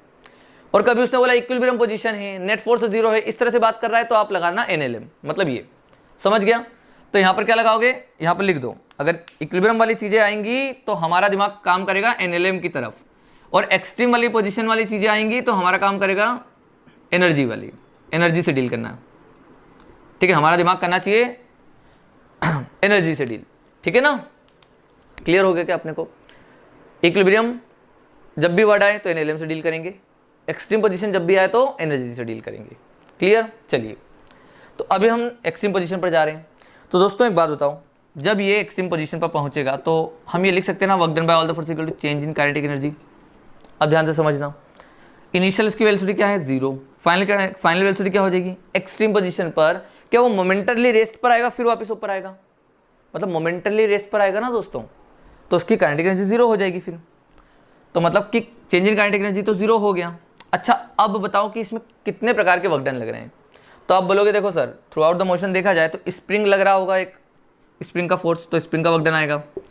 ग्रेविटी लग रही है सर, उसका आ जाएगा। और कुछ लग रहा है क्या, और कुछ लग रहा है क्या, नहीं है ना। तो अब मुझे बताओ दोस्तों कि स्प्रिंग का वर्क डन क्या होता है। तो लेक्चर नंबर 3 याद करो, हाफ के एक्स इनिशियल का स्क्वायर माइनस एक्स फाइनल का स्क्वायर। तो हाफ के एक्स इनिशियल का स्क्वायर, तो इनिशियल तो भैया वो नेचुरल लेंथ पर था, है ना, तो भैया हो जाएगा 0। और फाइनल का स्क्वायर मतलब मान लो ये जो लेंथ है वो x हो गई मान लो, ठीक है, तो ये हो जाएगा x फाइनल का स्क्वायर मतलब x का स्क्वायर। तो ये हो जाएगा वर्क डन बाय स्प्रिंग, है ना। और ग्रेविटी का वर्क डन क्या लिखोगे बच्चों, तो बोलना ग्रेविटी नीचे लग रही है और जा भी नीचे रहा है ना, तो mg इंटू एक्स, तो भैया लिखेंगे हम प्लस mg इंटू एक्स। अब इसे सोल्व कर लो, आपका आंसर आ जाएगा। तो देखो दोस्तों आपके पास ये बनेगा, ये पूरा यहाँ पर ले जाना है ना, के एक्स स्क्वायर बाय 2, और एक्स एक्स कट करोगे तो आपके पास x की वैल्यू आएगी 2mg बाय के, क्या आ जाएगी 2mg बाय के। क्लियर है क्या, क्लियर है क्या। तो आपके पास आया एक्सट्रीम पोजीशन पर मतलब x मैक्स आपके पास कितना आ रहा है mg 2mg बाय के। अच्छा एक बात देखो, तो तुम लोग देखोगे कि इक्विलिब्रियम पोजीशन जो आई थी उससे डबल आया ये, और ये बात ध्यान रखना हमेशा, है ना। मेडिकल वाले तो खास कर ध्यान रखना इस चीज़ को कि जब भी हम किसी भी ब्लॉक को स्प्रिंग से अटैच करके जब रिलीज करते हैं ना, तो उसकी एक्सट्रीम पोजीशन इक्विलिब्रियम पोजीशन से डबल होती है। इक्विलिब्रियम पोजीशन होती है mg बाय के और एक्सट्रीम पोजीशन होती है 2mg बाय के। क्लियर हो गया, ठीक है। तो ऐसा ही क्वेश्चन दोस्तों एक HC वर्मा में भी दिया है, तो ध्यान से समझना, मैं इसको रफ कर रहा हूं अभी फिलहाल पे, ठीक है, आप लिख लेना इसको अच्छे से। तो एक एक्सट्रीम पोजीशन पर ही उसने एक क्वेश्चन दिया है यहाँ पर HC वर्मा में, तो उसने देखो क्या दिया था। अब ध्यान से समझना और मुझे बताना क्या करना चाहिए। उसने यहाँ पर इस तरह से पुली बनाई और यहाँ पर ना स्प्रिंग लगा दी और यहाँ पर अटैच कर दी, और यहाँ पर उसने बोला कि यहाँ पर एक m मास का ब्लॉक है। उन्होंने बोला कि जैसे ही मैं इसको रिलीज करता हूं, तो बताइए स्प्रिंग में मैक्सिमम इलोंगेशन कितना होगा। क्या पूछ रहा है दोस्तों वो, एक्स मैक्सिमम क्या होगा। अब ध्यान से सुनो, मैक्सिमम इलोंगेशन पूछा तो क्या लगाना चाहिए, एनर्जी, है ना। अब एक बात बताओ दोस्तों कि ये भी तो वैसे ही केस हो गया ना कि सर ये नीचे आ रहा है। अच्छा एक बात बताओ, यहाँ पर work done by all the force is equal to change in kinetic energy, ठीक है। इनिशियली रेस्ट पर था, रिलीज करा हुआ है, और फाइनली मान लो यहाँ पर पहुँचेगा एक्सट्रीम पोजीशन पर, तो फिर से फाइनल वेलोसिटी 0 हो जाएगी, तो चेंज इन काइनेटिक एनर्जी तो 0 हो गई। अब यहाँ पर दो तरह के वर्क डन है, एक स्प्रिंग का होगा और एक ग्रेविटी का होगा। अब तुम देखोगे कि जब स्प्रिंग का वर्क डन क्या लिखेंगे, हाफ के एक्स इनिशियल का स्क्वायर माइनस फाइनल का स्क्वायर। इनिशियली देखोगे कि वो नेचुरल लेंथ पर था, है ना, तो वैसे कि वैसा पूरा यहाँ पर जैसा आया था, है ना, सेम टू सेम ये वाला उतर जाएगा यहाँ पर। और ग्रेविटी का वर्क डन क्या होगा, सर mg नीचे लग रहा है और आया भी नीचे, तो वो ऐसे कि वैसे आ जाएगा। और जब सोल्व करोगे तो x मैक्सिमम कितना आ जाएगा, वापस से 2mg बाय के। मतलब ये दोनों क्वेश्चन एक ही हैं, हकीकत में ये दोनों क्वेश्चन एक ही है। क्लियर हो गया। तो इसी के साथ अपने पास एक HC वर्मा का क्वेश्चन भी अपने लगे हाथ सोल्व कर दिया। क्लियर है क्या, पक्का, सच सच बताओ यार, अच्छे से हो गया क्लियर, है ना। अगर ये क्लियर हो गया तो मैं आपको और क्वेश्चन देता हूँ ऐसा, है ना, एक आध HC वर्मा का और करा देता हूँ, ठीक है। चलो जल्दी से इसको नोट डाउन कर लो। तो यहाँ पर भी आपको रेंज निकालने के लिए बोला है। मैं आपको एक बार फिर से क्वेश्चन रिपीट कर देता हूँ, ध्यान से सुनना ये मैंने दोनों ही एससी वर्मा के क्वेश्चन लिए हैं, डाटा मुझे अच्छे से याद नहीं है, आप लोग देख सकते हो, ठीक है। टाइप मैंने यहाँ पर उठा लिए, ठीक है। तो देखो इस क्वेश्चन में क्या बोला है कि हमने एक स्प्रिंग से यहाँ पर ब्लॉक को अटैच करा और नेचुरल लेंथ से हमने स्प्रिंग को x0 डिस्टेंस दबा दिया, ठीक है। अच्छा ये ध्यान रखना कि ये जो ब्लॉक है वो स्प्रिंग से अटैच नहीं है, चिपका नहीं है वो, है ना।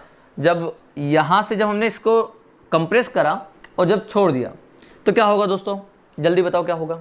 जैसे ही हमने इसको कंप्रेस करके छोड़ा तो क्या होगा, वो फोर्स के कारण स्प्रिंग अभी क्या होगी, इलोंगेट होगी, सही बात है, क्योंकि तुमने इसको कंप्रेस करा तो नेचुरल लेंथ पर आना चाहती है, तो इस ब्लॉक पर फोर्स लगेगा और ये ब्लॉक आगे की तरफ जाएगा, तो नेचुरल लेंथ के बाद स्प्रिंग से कांटेक्ट छूट जाएगा उसका, है ना, ठीक है। ये सिर्फ चिपकी नहीं है, मैंने आपको पहले बोल दिया है, ठीक है ना।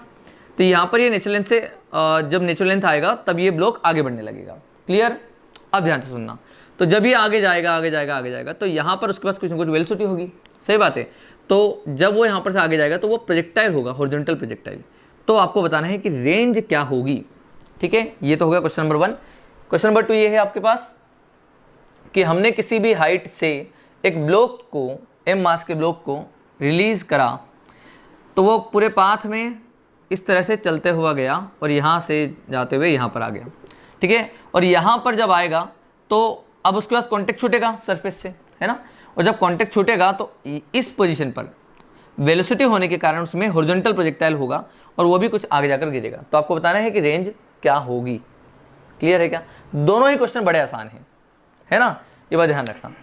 तो चलिए आप लोग जल्दी से ट्राई करो इसे, है ना, इससे वर्मा का क्वेश्चन है ये।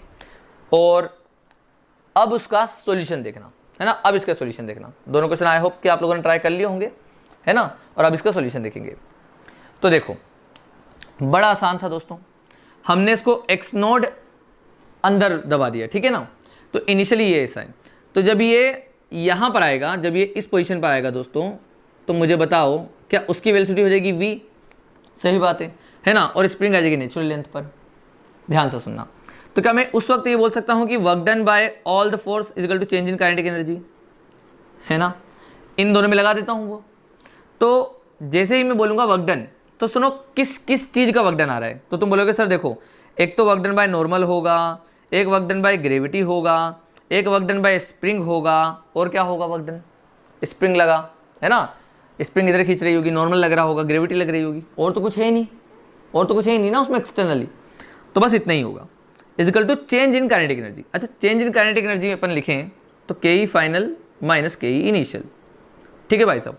तो फाइनल काइनेटिक एनर्जी आप लोगों के पास है कितनी है, हाफ mv², और इनिशियल काइनेटिक एनर्जी उसकी 0 थी, सही बात है क्या, है ना। तो देखो पहली बात तो नॉर्मल का वर्क डन 0, बहुत अच्छे, प्लस अब क्योंकि नॉर्मल ऊपर लग रहा है, डिस्प्लेसमेंट आगे होगा तो उसका वर्क डन 0, ग्रेविटी नीचे लग रही है, डिस्प्लेसमेंट आगे हो रहा है तो उसका भी वर्क डन 0, है ना, तो ये भी 0। अब बचा स्प्रिंग का वर्क डन, तो स्प्रिंग का वर्क डन का हमको फॉर्मूला पता है, हाफ के एक्स इनिशियल का स्क्वायर जो कि है x0 का स्क्वायर माइनस एक्स फाइनल का स्क्वायर, जो कि क्या हो जाएगा, नेचुरल लेंथ पर आ जाएगा, और नेचुरल लेंथ पर है तो x मतलब आपका 0 हो जाएगा, सही बात है, is equal to final kinetic energy मतलब हाफ mv² और माइनस इनिशियल काइनेटिक एनर्जी मतलब 0। तो आपके पास x यहाँ पर से जो v आ जाएगा ना दोस्तों, वो आ जाएगा कितना आपके पास, ये हो जाएगा आपके पास 2 से 2 कट जाएगा, तो ये हो जाएगा x0 √k/m। तो ध्यान से सुनिए, अब आपने वेलोसिटी निकाल ली, अब आपका क्वेश्चन आसान हो गया, क्यों, क्योंकि बस WP आपको यहाँ तक ही लगाना है, उसके बाद तो काइनेमेटिक्स लगाना है सीधे सीधे, ठीक है बेटा। यहाँ पर से अपन ने वेलोसिटी v दी, तो रेंज निकालना है, तो कैसे निकालेंगे रेंज, वही जो हमने काइनेमेटिक्स में फॉर्मूला पढ़ा था, u√2h/g, है ना। अगर इसकी हाइट h है तो, है ना, जिसे h है, तो हम यहाँ पर क्या बोलेंगे कि रेंज जो होगी वो होगा u(v)√2h/g, है ना, ये होगा। तो वेलोसिटी कितनी है, तो ये रहा, है ना, फॉर्मूला लिख देना x0 √k/m, है ना, और √2h/g 2h/g, ये आपका आंसर हो जाएगा रेंज का। क्लियर है, आसान है ना। आपको न्यूमेरिकल वैल्यू देगा तो आप आराम से निकाल सकते हो इसका आंसर, क्लियर। अब जल्दी से ये वाला देख लो।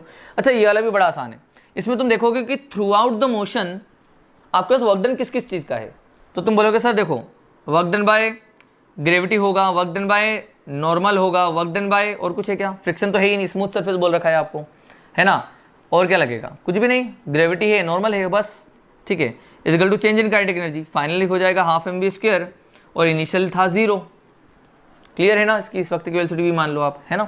तो बेटा नॉर्मल का वर्क डन तो 0 है वैसे भी, क्योंकि नॉर्मल तो कभी वर्क डन नहीं करेगा, सरफेस के परपेंडिकुलर और डिस्प्लेसमेंट आगे, है ना। तो ग्रेविटी का वर्क डन होगा सिर्फ। तो बेटा तुम देखोगे कि ग्रेविटी का वर्क डन तो हम कैसे निकालते हैं सर, वर्टिकल हाइट से मतलब रखते हैं, सीधी सीधी बात है। तो mg नीचे लग रहा है और हाइट कितना नीचे आ जाएगा, तो तुम बोलना सर 3h, ये डिफरेंस आएगा 3h, है ना, 4h माइनस h। तो ये हो जाएगा mg into 3h is equal to half mv²। तो तुमको बेटा यहाँ से मिल गया वेलोसिटी कितना, तो ये आ जाएगा m से m कट गया, तो ये आ जाएगा √6gh, है ना। और वेलोसिटी अगर आपके पास आ गई तो वापस से वही फॉर्मूला काइनेमेटिक्स का, है ना, कि रेंज किससे निकालते हैं, v√2h/g, r is equal to ut, तो टाइम होता है √2h/g, है ना। तो ये v√2h/g। चलो भैया v क्या है आपको पता है क्या, अब v है सर अपने पास √6gh, है ना, √2h/g। इसको सॉल्व करोगे तो √g कट जाएगा, तो ये हो जाएगा 2√2h, ये आएगा आपका आंसर, है ना। कोई 6 दूनी 12 बनेगा, ठीक है, तो 2√3, तो ये हो जाएगा 2√3h। आसान था, है ना, कोई बड़ी बात नहीं, मतलब बहुत आसान था। चलो अब मैं आप लोगों को कुछ अच्छे प्रॉब्लम कराता हूँ। अब हमें लगता है कि आप लोगों को वर्क एनर्जी थ्योरम लगाना आ चुका है, ठीक है। तो अब हम लोग कुछ अच्छे प्रॉब्लम कर लेते हैं, ठीक है। चलिए जल्दी से इसको नोट डाउन कर लो और अब देखो। चलिए दोस्तों, तो अब मैं आप लोगों को यहाँ पर क्वेश्चन एक बार बता देता हूँ क्या है, सुनो ध्यान से। दोनों ये बहुत अच्छे प्रॉब्लम है, ध्यान से समझना और इस क्वेश्चन को अच्छे से अटेम्प्ट करना और आंसर बताना आप, ठीक है। कमेंट में बताना कि आपका आंसर सही गया है या नहीं, ठीक है। क्वेश्चन सुनो। अब इस वाले क्वेश्चन में क्या है, ध्यान से सुनना और बिल्कुल लाइन वाइज ही करना है ना, पहले क्वेश्चन पर 7 ही करना है, ठीक है, क्योंकि ये इजी है, फिर उसके बाद हमने थोड़ा सा लेवल इसमें हल्का सा बढ़ा दिया, बस और कुछ नहीं। क्लियर है क्या। चलिए तो क्वेश्चन ये है दोस्तों कि ये ब्लॉक m दिया है, ये वाला ब्लॉक 2m दिया है और यहाँ पर ये सरफेस स्मूथ दिए, है ना, ठीक है, स्मूथ सरफेस है। तो आपको ये बोला गया कि जब ये ब्लॉक h हाइट नीचे आ जाएगा, जब ये ब्लॉक h हाइट नीचे आ जाएगा, तब इस ब्लॉक की वेलोसिटी क्या होगी। उन्होंने पूछा तब इस ब्लॉक की वेलोसिटी क्या होगी। क्वेश्चन नंबर 1 ये था अपने पास, ठीक है। तो 7th नंबर का क्वेश्चन में क्या बोला है कि सरफेस स्मूथ है, इस तरह से सिस्टम बना के दिया है और जब ये ब्लॉक h हाइट डिसेंड करेगा, नीचे आएगा, तब उस ब्लॉक की स्पीड क्या हो जाएगी। अब नेक्स्ट क्वेश्चन। अब इस क्वेश्चन में हम यहाँ पर फ्रिक्शन रख देते हैं, ठीक है, हमने रख दिया कि यहाँ पर रफ सरफेस है। क्या है ये, रफ सरफेस है। और आपको ये बोला गया है, यहाँ पर थोड़ा सा चेंज करो, है ना, क्वेश्चन को मैं, क्वेश्चन में हमने ये बोला कि जब ये ब्लॉक h हाइट नीचे आएगा, जब ये ब्लॉक h हाइट नीचे आएगा, तो मान लो कि इसकी जो स्पीड हो जाती है ना, इसकी जो स्पीड हो जाती है वो हो जाती है मान लो √gh/3, है ना। इसकी स्पीड कितनी हो जाती है, √gh/3। तो बताइए कि इसकी स्पीड, इसका जो कोफिशिएंट ऑफ फ्रिक्शन है वो क्या होगा, है ना। ये क्वेश्चन आपके पास दिया हुआ है। क्या बोला गया इसमें कि जब ये h हाइट डिसेंड करता है तो इसकी स्पीड मान लो √h/3 हो जाती है, √gh/3 हो जाती है। तो भैया आपको बताना है कि कोफिशिएंट ऑफ फ्रिक्शन क्या होगा। क्लियर है क्या, क्लियर है क्या, पक्का। चलिए अब आप लोग जल्दी से इसको अटेम्प्ट कर लो और अब इसका सॉल्यूशन देखो, ठीक है। देखिए दोस्तों, बड़ा आसान काम काज है ना। अब यहाँ पर ध्यान रखना, जो मैंने सिस्टम वाली बात बोली थी ना, वो यहाँ पर अब आएगी कि work done by all the forces on the system is equal to change in kinetic energy on the system of the system. Clear है ना, क्योंकि यहाँ पर एक ब्लॉक नहीं बल्कि 2 ब्लॉक हैं, तो सिस्टम का लेना पड़ेगा, है ना। तो यहाँ पर भाई हम बोलेंगे कि work done by all the forces, मतलब टोटल वर्क डन जो होगा तो वो हो जाएगा चेंज इन काइनेटिक एनर्जी के बराबर। अरे बोलो ना, पक्का, अरे बराबर, पक्का। चलिए तो देखो भैया, टोटल वर्क डन, तो भैया यहाँ पर कौन कौन से फोर्सेस लग रहे हैं हमारे ब्लॉक्स पर। तो तुम बोलोगे देखो सर, एक तो ग्रेविटी वाला फोर्स लग रहा है इस पर देखा जाए तो, है ना। और सर टेंशन का वर्क डन देखा जाएगा, ज़्यादा से ज़्यादा टेंशन का वर्क डन हो जाएगा। और क्या हो रहा है सर यहाँ पर, इस पर नॉर्मल का वर्क डन आ सकता है ना। और क्या होगा, तो तुम बोलोगे सर इस पर भी ग्रेविटी का वर्क डन, तो वो तो मैंने इसमें ले लिया ना। ग्रेविटी का वर्क डन आप एक साथ ही लिखना दोनों का, सीधी बात है ना। टेंशन का वर्क डन एक साथ ही लिखना दोनों का, नॉर्मल का वर्क डन लिखना। और कुछ है क्या, फ्रिक्शन विक्शन है क्या, नहीं है सर, कुछ भी नहीं है। तो भैया वो होगा चेंज इन काइनेटिक एनर्जी के बराबर। क्लियर? चलो भैया बड़ा आसान। अब मुझे बताना ध्यान से, सोच समझ के बताना। पहली बात तो नॉर्मल का वर्क डन 0 हो जाएगा, इसमें तो कोई शक वाली बात नहीं होगी। सही बात है क्या, नॉर्मल का वर्क डन 0 हो गया है ना। अब बताओ टेंशन का भी वर्क डन 0 होगा दोस्तों पूरे सिस्टम पर। सर ऐसा क्यों? भाई टेंशन का, क्योंकि टेंशन एक इंटरनल हो गया ना, तो टेंशन का वर्क डन 0 होगा। अच्छा आप एक बात बताओ, जब मैंने आपको एनएलएम पढ़ाया था तो वहाँ पर कंस्ट्रेंट पढ़ाया था आपको, और कंस्ट्रेंट में मैंने आपको क्या बोला था कि work done by tension is equal to 0 करो, आपको आपका कंस्ट्रेंट रिलेशन मिल जाएगा। तो वहाँ पर वर्क डन बाय टेंशन 0 बोला था ना, तो फिर और लेक्चर नंबर 1 में भी इस बात को बताया था मैंने कि टेंशन का वर्क डन सिस्टम में इसमें 0 होता है ना। क्योंकि जितना ये नीचे जाएगा और मतलब जितना ये वर्क करेगा टेंशन यहाँ पर, जितना वर्क डन करेगा उतना ही नेगेटिव में टेंशन यहाँ पर वर्क करेगा, तो आपस में ये कैंसल आउट होकर 0 हो जाते हैं, है ना। मान लो ऐसे मान लो कि यहाँ पर 2t इंटू एच, ठीक है, तो कंस्टेंट रिलेशन बोलेगा कि ये h चलेगा तो ये 2h चलेगा मान लो, ठीक है। तो 2t इंटू एच माइनस का, और फिर इसमें लिखोगे t इंटू 2h प्लस का, तो फिर भैया वर्क डन 0, टेंशन का वर्क डन 0। क्लियर? तो भैया टेंशन का वर्क डन 0 हो जाएगा, है ना। तो हमने सीधे लिख दिया। तो बस सीधे सीधे बच्चा ग्रेविटी का वर्क डन, तो ग्रेविटी का work done is equal to change in kinetic energy, सीधी बात है।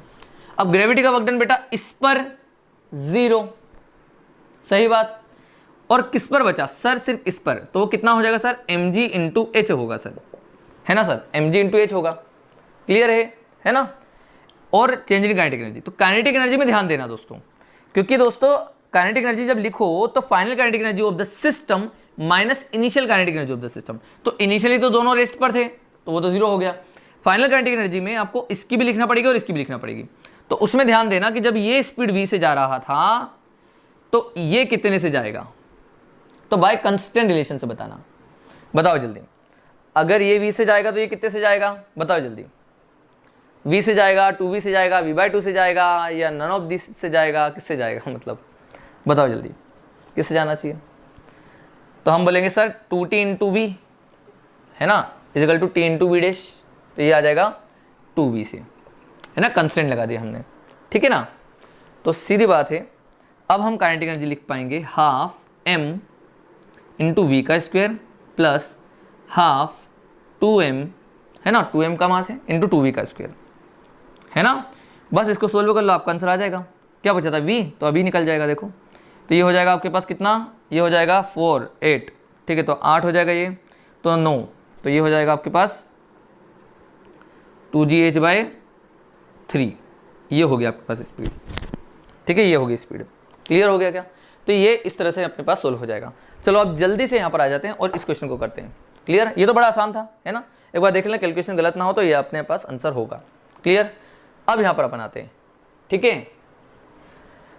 चलिए, तो अब यहाँ पर अगर अपन करें तो वही चीज़ करना होगी कि work done by all the forces equal to change in kinetic energy. अच्छा, यही चीज़, यही सेम क्वेश्चन ऐसा ही HCV में दिया हुआ है, ठीक है। उसका डाटा वाटा आप देख लेना, अलग होगा, ऐसा ही क्वेश्चन मिलेगा, तो आप उसको भी कर लेना, ठीक है।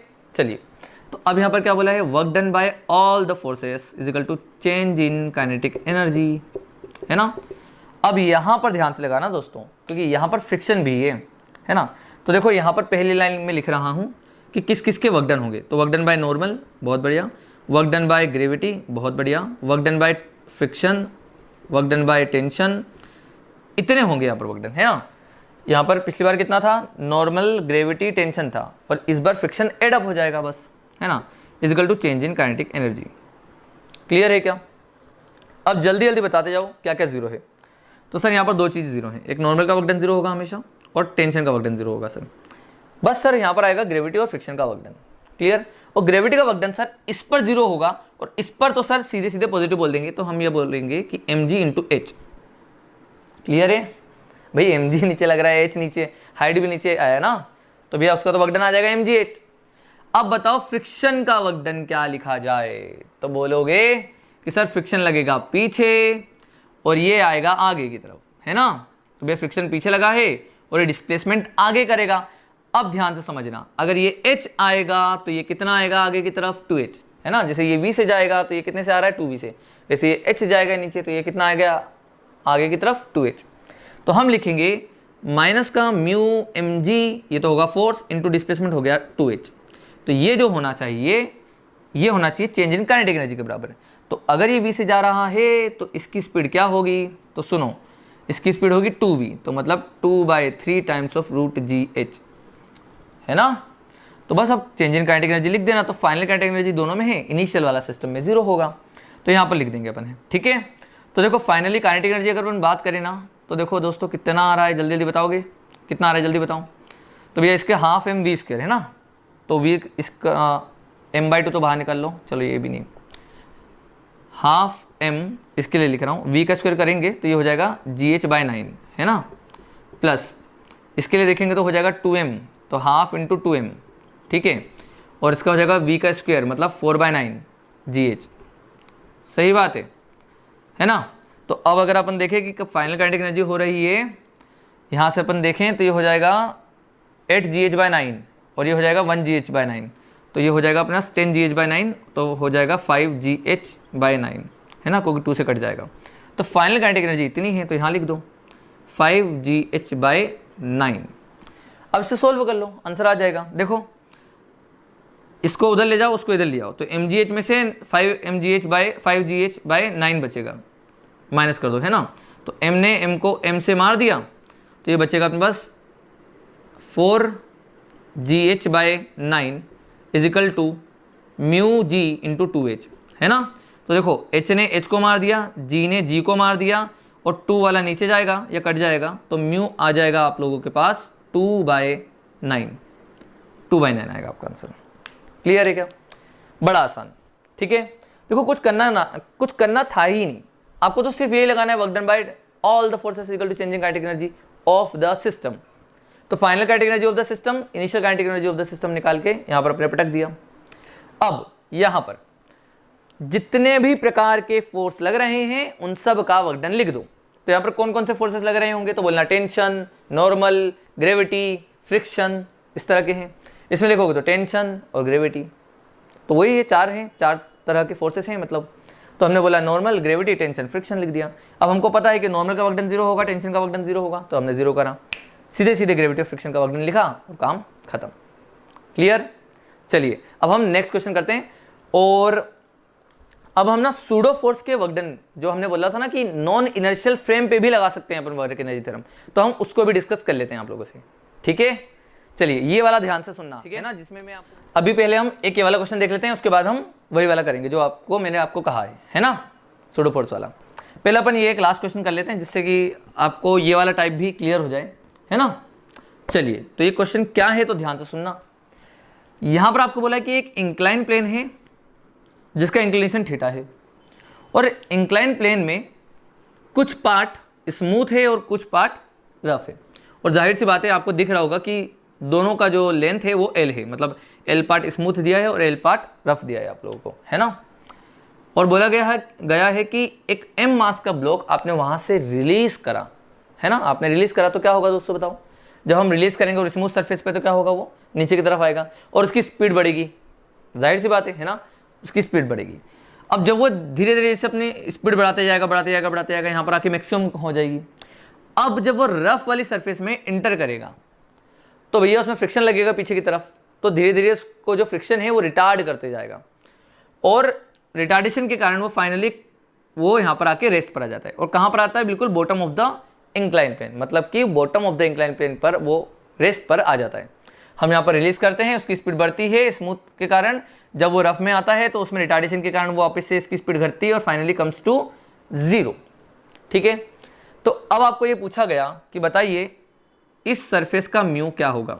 उसने पूछा जो कोफिशिएंट ऑफ फ्रिक्शन होगा वो क्या होगा, ये आपको पूछा गया है, ठीक है। ये बात ध्यान से सोच के बताना है किस तरह से करेंगे अपन, ठीक है। बहुत प्यारा क्वेश्चन है ना। आपको पूछा गया कि इस रफ सरफेस का कोफिशिएंट ऑफ फ्रिक्शन क्या होगा, है ना।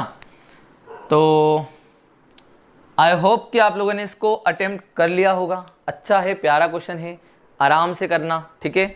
और बिल्कुल बताना मुझे कमेंट में कि ये वाला क्वेश्चन सही गया कि नहीं। टाइम लिखा करो कमेंट करते समय, है ना, कि टाइम ये है और सर इतने टाइम पर हमारे ये वाला क्वेश्चन सही गया था या गलत गया है, ठीक है। तो चलिए, तो ये मेरे क्वेश्चन अभी ना मतलब सूडो फोर्स के पहले एक्चुअली मैं आपको बता रहा हूँ जानबूझ के, क्योंकि ऐसा हो सकता है कि कुछ लोगों से ये वाला क्वेश्चन ना बने, मतलब अटक जाए। तो हमने सोचा कि एक क्वेश्चन ऐसा भी करा देते हैं जिससे कि तुमको पूरे पैटर्न समझ में आ जाए किस तरह से क्वेश्चन करना है, ठीक है। चलो, तो आई होप कि आप लोगों ने इसको अटेम्प्ट कर लिया है। अब मैं आपको इसका सॉल्यूशन बताने जा रहा हूँ, ठीक है। देखिए दोस्तों, यहाँ से शुरू होगा और यहाँ पर आ जाएगा, है ना। तो एक काम करते हैं, इस वाले पॉइंट पर मैं बोल देता हूँ ए नाम दे रहा हूँ, है ना, ध्यान से समझना। और इस वाले पॉइंट को नाम देता हूँ बी। तो अब मैं वर्क एनर्जी थ्योरम लगा रहा हूँ, work energy theorem between A and B पे, ए और बी के बीच में वर्क एनर्जी थ्योरम लगा रहा हूँ, है ना। ये बात ध्यान रखना। तो आप अच्छा मुझे बताओ कि वर्क एनर्जी थ्योरम लगाएंगे उसमें तो कोई दिक्कत नहीं है ना। तो वर्क एनर्जी थ्योरम जब आप लगाओगे तो मुझे बताओ कि जो फोर्सेस लग रहे होंगे बॉडी पर, तो वो मतलब कॉन्स्टेंटली लग रहे हैं कि वो वेरी करेगा। मतलब कि जैसे यहाँ पर वो देखोगे जब ये नीचे आएगा, तो यहाँ पर जब नीचे आ रहा है तो फ्रिक्शन तो है ही नहीं, तो उसका वर्कडन ही नहीं आ रहा है। मगर जब वो इस वाले सरफेस में एंटर करेगा तो उसमें फ्रिक्शन का वर्कडन भी आ जाएगा, है ना। तो पहले नहीं लग रहा था, अब लग रहा है फ्रिक्शन, क्लियर है ना। तो इस तरह के उसमें बहुत सारे यहाँ पर जितने भी फोर्सेस लग रहे होंगे हम वहाँ पर सारे ले लो, ए से बी के बीच में जितने भी फोर्सेस लग रहे होंगे उन सभी का वर्कडन ले लो। चलो, तो भैया हम बोलेंगे कि वर्कडन बाय एक तो नॉर्मल होगा, बहुत बढ़िया। वर्कडन बाय एक तो ग्रेविटी होगी, बहुत बढ़िया। इसके अलावा तो तुम बोलोगे सर वर्कडन बाय फ्रिक्शन भी होगा, हालांकि इसमें नहीं है तो इसमें नहीं लगेगा, मगर इसमें तो होगा ना, तो वो तो लेना पड़ेगा अपने को। तो वर्कडन बाय नॉर्मल, ग्रेविटी और फ्रिक्शन, और कुछ लग रहा है क्या? और कुछ तो नहीं लग रहा, है ना। तो अब अपने पास इतना होगा किसके बराबर? चेंज इन काइनेटिक एनर्जी के बराबर। तो चेंज इन काइनेटिक एनर्जी, अब ध्यान से सोच के बताना कि काइनेटिक एनर्जी का चेंज बेटा ए पॉइंट पर देखोगे इनिशियली तो वो वेलोसिटी जीरो है क्योंकि रिलीज करा है। बी पॉइंट पे देखोगे तो फाइनली कम्स टू जीरो बोला था, तो मतलब उसकी भी वेलोसिटी जीरो होगी फाइनली। तो इट मीन्स कि इनिशियल देखो काइनेटिक एनर्जी इनिशियल भी जीरो है, फाइनल भी जीरो है, तो उसका तो चेंज जीरो आ जाएगा फिर तो, है ना। तो यहाँ पर तो जीरो आने वाला है, ठीक है। अब यहाँ पर नॉर्मल की बात करते हैं, तो भैया नॉर्मल का वर्कडन तो जीरो हो जाएगा, है ना। तो ये भी खत्म हो जाएगा, समाप्त। अब बताओ बेटा ग्रेविटी का वर्कडन क्या होगा? तो ग्रेविटी तो लगता है नीचे की तरफ mg, तो उसको तो वर्टिकल हाइट से मतलब है। तो देखा जाए तो ये टोटल हाइट है, ये टोटल लेंथ है 2l, तो इस 2l का ये वाला जो वर्टिकल हाइट होगा, है ना, मतलब ये वाली हाइट, ये कितनी आ जाएगी? तो तुम बोलोगे सर 2l का साइन थीटा, है ना सर। तो हम ये बोलेंगे कि सर mg इंटू 2l का साइन थीटा, और क्योंकि ग्रेविटी के अलोंग ही डिस्प्लेसमेंट हुआ है तो भैया वर्कडन पॉजिटिव हो जाएगा, तो ये हमने लिख दिया। अब बेटा फ्रिक्शन का वर्कडन, तो इतने में तो है ही नहीं, इतने में है तो फ्रिक्शन का वर्कडन भैया क्या लिखेंगे सर? तो हो जाएगा sir mu mg cos theta, ये होगा फोर्स, है ना सर, इनटू डिस्प्लेसमेंट, तो डिस्प्लेसमेंट हुआ है sir l is equal to change in kinetic energy, तो वो तो आया था जीरो। अब ये क्वेश्चन समाप्त हो चुका है, क्लियर, बड़ा आसान था, है ना। आई होप कि आप लोगों को यार अब ना ढंग से आ चुका है वर्क एनर्जी थ्योरम के इतने सारे एप्लीकेशन देखने के बाद आप लोगों को इस पे मतलब हाथ बैठ गया होगा, है ना। चलिए जल्दी बताओ, m गए, ठीक है, g भी गए, ठीक है ना। आप इसको उधर ले जा सकते हो, कट कर सकते हो सबको, l भी कट जाएंगे, है ना। चलो भैया अब क्या होगा? तो यहाँ लिखा 2 sin थीटा, और ये उधर जाएगा तो cos थीटा नीचे आएगा तो 2 tan थीटा आ जाएगा। तो भैया आपके पास जो म्यू आया वो कितना आया? Mu is equal to 2 tan theta, खत्म, समाप्त, क्लियर। तो इस तरह से क्वेश्चन हो जाएगा, है ना। अच्छा क्वेश्चन था, बहुत बढ़िया। तो चलो आओ अब अपन सूडो फोर्स वाले मतलब नॉन इनर्शियल फ्रेम वाले वर्क डन के ऊपर क्वेश्चन करते हैं, ठीक है ना। चलिए कुछ एक क्वेश्चन बना देता हूं आप लोगों के लिए यहाँ पर। Question number 10। तो देखो आपको मान लो इस तरह से दे दिया एक गाड़ी, एक ट्रक दे दिया है मान लो, है ना, इस तरह से आपको एक मान लो ट्रक दे दिया है।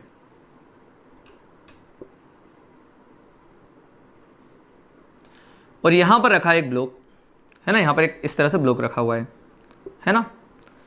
अब ये बोला गया आप लोगों को कि ये ट्रक एक्सेलरेट कर रहा है 5 मीटर पर सेकेंड स्क्वायर से, है ना। और इस ब्लॉक का जो मास है वो है 1 किलो, 1 किलो का मास है ना। और आपको बोला गया कि इसका जो कोफिशिएंट ऑफ फ्रिक्शन है हमें नहीं पता, वही निकालना है, कोफिशिएंट ऑफ फ्रिक्शन निकालना है। और ये बोला गया कि इसको इनिशियली हमने 10 मीटर पर सेकंड से फेंका था विथ रिस्पेक्ट टू ट्रक, और वो कुछ दूरी चलने के बाद मान लो कि वो 2 मीटर चल लेता है, तो उसकी जो स्पीड हो जाती है वो हो जाती है 8 मीटर पर सेकेंड, है ना। तो बताना है आपको कि बताइए फ्रिक्शन का कोफिशिएंट यहाँ पर क्या होगा, है ना। क्या फाइंड करना है, म्यू फाइंड करना है आपको। फिर से क्वेश्चन बोल रहा हूँ मैं, एक ट्रक है 5 मीटर पर सेकेंड स्क्वायर से दौड़ रहा है ना। एक ब्लॉक उसके ऊपर रखा और उसको हमने 10 मीटर पर सेकेंड से हमने इसको एक मार दिया, ऐसे 10 मीटर पर सेकेंड से वो निकलने लगा। तो अब क्या है कि इस सरफेस पे फ्रिक्शन भी है, ठीक है। तो जाहिर सी बात है वो रुकेगा धीरे से, है ना, वो कम होती जाएगी ना स्पीड फ्रिक्शन के कारण। तो 10 मीटर पर सेकेंड से हमने जब फेंका तो 2 मीटर चलने पर वो 8 मीटर पर सेकेंड से चलने लगा। तो बताइए कोफिशिएंट ऑफ फ्रिक्शन क्या होगा, यहाँ पर ध्यान से सोल्व करना, ठीक है। तो चलिए देखिए, अब आप लोगों ना इसको बिल्कुल अच्छे से स्क्रीन पॉज करो, बाकायदा आराम से, बिल्कुल, है ना, बिल्कुल ईमानदारी से करना है दोस्तों। अब मेडिकल हो, IIT हो, कोई सी भी इसके हो, आपको बिल्कुल आराम से करना है, स्क्रीन पॉज करना है, और तभी इस क्वेश्चन को सोल्व करने के बाद पूरा जितना भी आपने सोल्व कर लिया, चाहे गलत हो सही हो, पूरे अच्छे से 5 मिनट देना, सोल्व करना और तभी सॉल्यूशन देखना, ठीक है। तो चलिए अब मैं इसका सॉल्यूशन बता देता हूँ। तो देखो दोस्तों, यहाँ पर क्या क्या लग रहा होगा। तो यहाँ पर भैया जितने भी सब तरह के वर्क डन होंगे वो लिख दो, total is equal to change in kinetic energy, ठीक है। चलिए देखिए, टोटल वर्क डन में अगर आप देखें तो यहाँ पर एक काम करता हूँ, मैं यहाँ पर बैठ जाता हूँ, है ना। यहाँ पर इसलिए बैठ रहा हूँ क्योंकि बच्चे अपन बाहर रहेंगे तो क्या होगा ना कि ट्रक भी चल रहा है ना, फिर ट्रक के ऊपर ये गाड़ी भी चल रही है, ये ब्लॉक भी चल रहा है, तो थोड़ा सा ऑब्जर्वेशन टफ हो जाएगा अपने लिए। तो अपन ट्रक के अंदर बैठ जाओ आराम से, कोई दिक्कत थोड़ा नहीं। हमने बोला ना वर्क एनर्जी थ्योरम कैसे भी लग जाती है, तो इसके अंदर बैठोगे ना तो ट्रक का मोशन आपको लेना ही नहीं है, ठीक है। चलो बढ़िया, बहुत बढ़िया। तो अपन वर्क एनर्जी थ्योरम लगा रहे हैं विथ रिस्पेक्ट टू ट्रक, है ना, ट्रक के रेफरेंस में, ट्रक के फ्रेम में वर्क एनर्जी थ्योरम हम लगा रहे हैं, फ्रेम ऑफ ट्रक। तो बेटा अब देखो क्या क्या लग रहा है। यहाँ पर बैठे हम देखा हमने कि यहाँ पर लगेगा एक तो ग्रेविटी नॉर्मल, एक होगा ग्रेविटी, एक होगा फ्रिक्शन, सही बात है। और कुछ तो नहीं है ना, और कुछ तो नहीं है, भूलो मत बेटा, क्योंकि तुम अंदर बैठे हो और ट्रक एक्सेलरेट कर रहा है। और जब ट्रक एक्सेलरेट कर रहा है दोस्तों, ट्रक एक्सेलरेट कर रहा है तो हमें सूडो फोर्स का भी वर्क डन लेना होगा। ये मत भूल जाना, क्योंकि अगर ये भूल गए ना तो आप बस यहीं पर गिर गए, तुरंत आपका क्वेश्चन गलत हो जाएगा दोस्तों। ध्यान रखना, सूडो फोर्स का वर्क डन लेना नहीं भूलना है। इसको अगर भूल गए ना तो मतलब चुल्लू भर पानी निकाल लेना और उसके बाद आप लोग समझदार हो, ठीक है।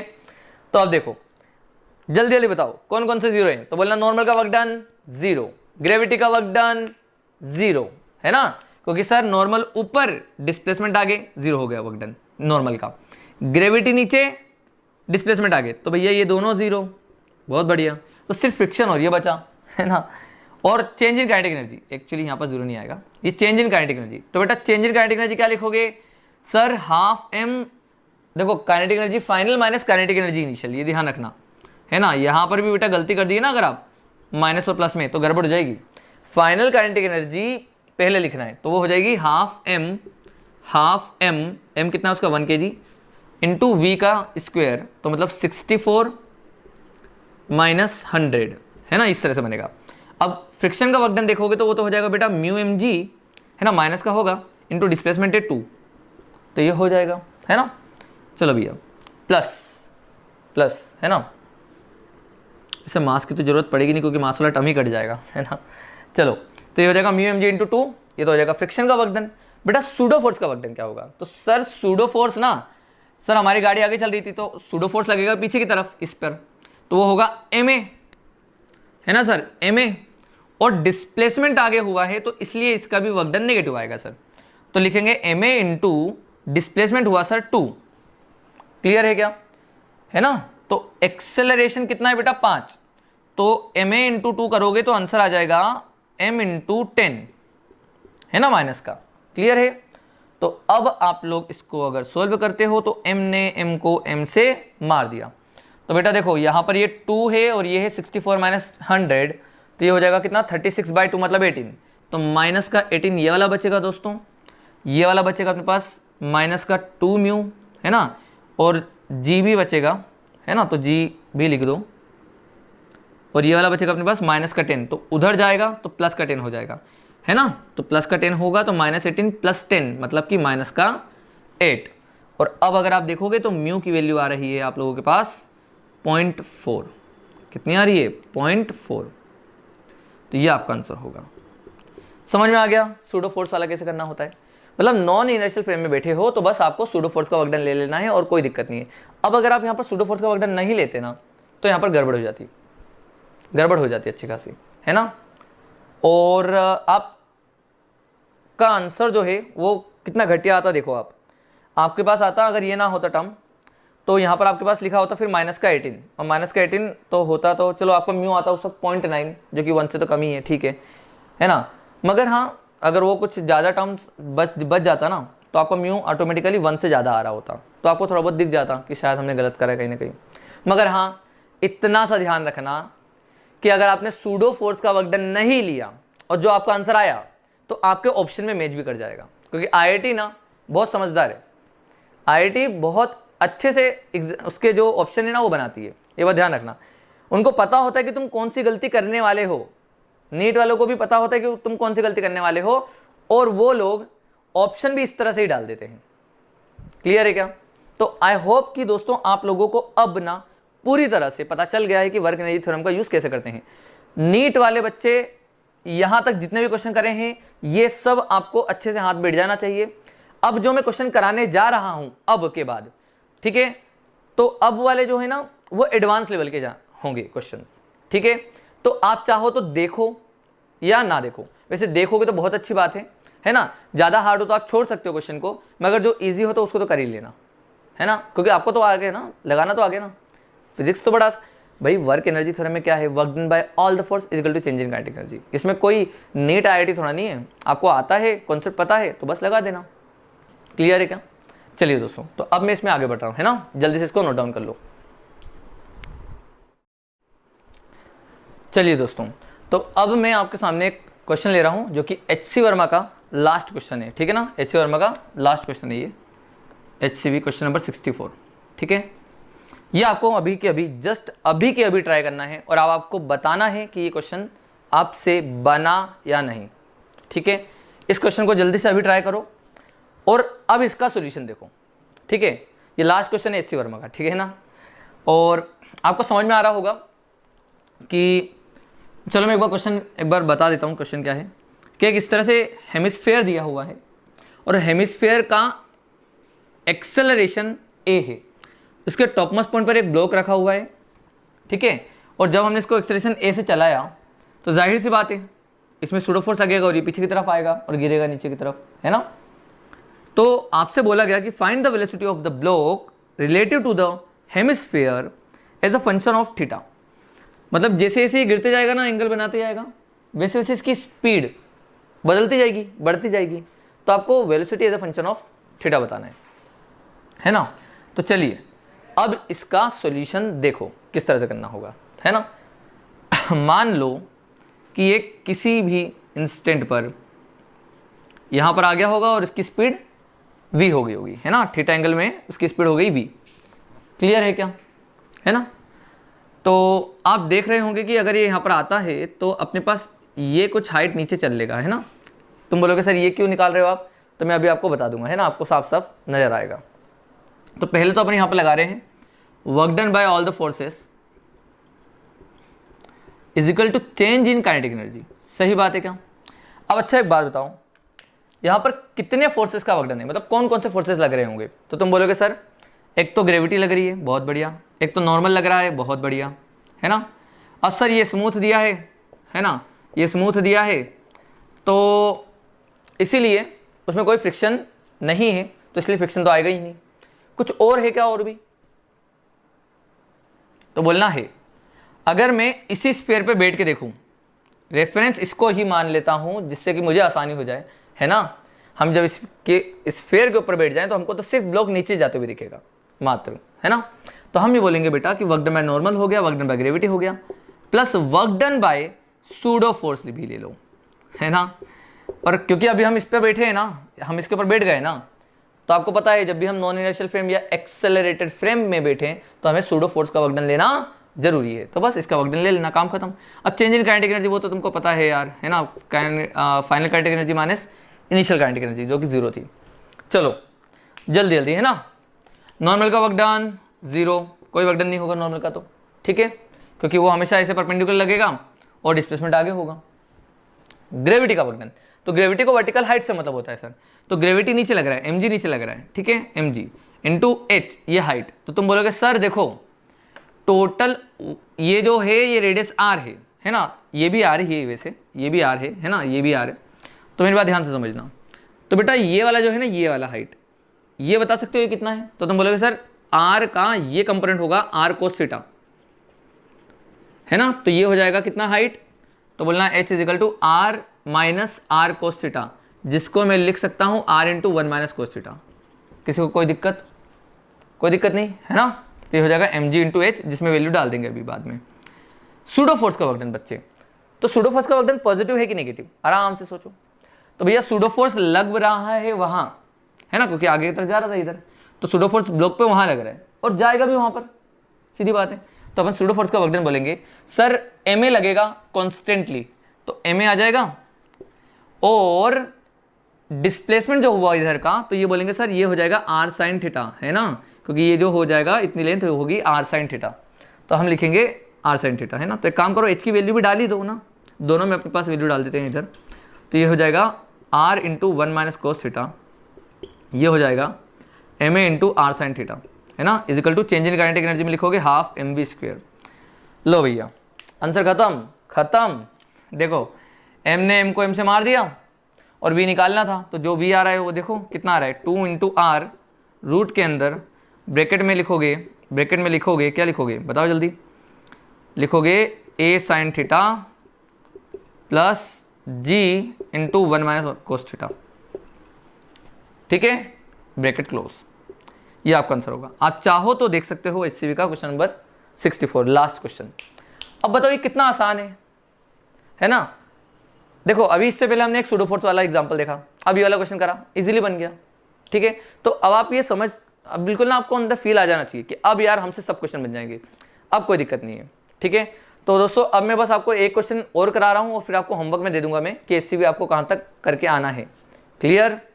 चलिए जल्दी से इसको नोट डाउन कर लो और अब देखते हैं नेक्स्ट। तो दोस्तों एक क्वेश्चन मैं आपके सामने ले रहा हूँ, ध्यान से सुनना, ठीक है। आपको बोला गया है कि यहाँ पर इस तरह से 2 रोड यहाँ पर लगी है, ठीक है। यहाँ पर एक रिंग है, रिंग जिसका मास m है, ठीक है, और उस रिंग को हमने इस स्प्रिंग से अटैच कर दिया और स्प्रिंग यहाँ पर अटैच है, ठीक है। अब तुम्हें दिख रहा है कि यहाँ पर स्प्रिंग के बारे में बोला है कि उसका जो स्प्रिंग कॉन्स्टेंट है k और उसकी नेचुरल लेंथ है l, ठीक है, नेचुरल लेंथ है l। अब ये बोला गया कि जब हमने यहाँ पर इसको रिलीज करा, इस रिंग को रिलीज करा, ध्यान से समझना, ये स्मूथ है, ये जो ट्रैक है वो स्मूथ है ना। तो आपको ये बोला गया कि जब हमने इसको यहाँ से रिलीज करा तो क्या होगा, तो ये स्प्रिंग खींचेगी, स्प्रिंग खींचेगी तो स्प्रिंग का ये वाला जो कंपोनेंट होगा फोर्स का, है ना, स्प्रिंग फोर्स यहाँ लगेगा तो स्प्रिंग का फोर्स का जो ये कंपोनेंट होगा ना, ये इसको आगे बढ़ाएगा, ठीक है। तो उन्होंने पूछा कि जब ये यहाँ पर आ जाएगा तब उसकी स्पीड क्या होगी, तब इसकी स्पीड क्या होगी। तो जल्दी से आप अटेम्प्ट करो और अब इसका सॉल्यूशन देखो, ठीक है। देखिए क्या करना होगा, sir work done by all the force equal to change in kinetic energy, सीधी बात है ना। तो यहाँ पर सर वर्क डन किसका होगा, एक तो नॉर्मल होगा, एक ग्रेविटी होगा, है ना, और तो स्मूथ सरफेस है तो फ्रिक्शन है तो उसमें कुछ लगेगा ही नहीं, ठीक है, और एक होगा work done by spring equal to change in kinetic energy, ठीक है। तो के फाइनल माइनस के इनिशियल, तो बड़ा आसान कहानी। अब ध्यान से समझना, देखो नॉर्मल का वर्क डन तो 0 हो गया, कोई दिक्कत नहीं, है ना।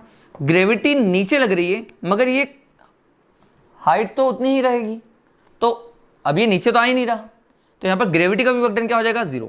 तो सिर्फ स्प्रिंग के द्वारा वर्क डन होगा दोस्तों, और स्प्रिंग के द्वारा वर्क डन क्या होगा तो हमको याद है अच्छे से, हाफ के एक्स इनिशियल का स्क्वायर माइनस एक्स फाइनल का स्क्वायर। तो हाफ के, अब ध्यान से सुनना, एक्स इनिशियल का स्क्वायर माइनस एक्स फाइनल का स्क्वायर।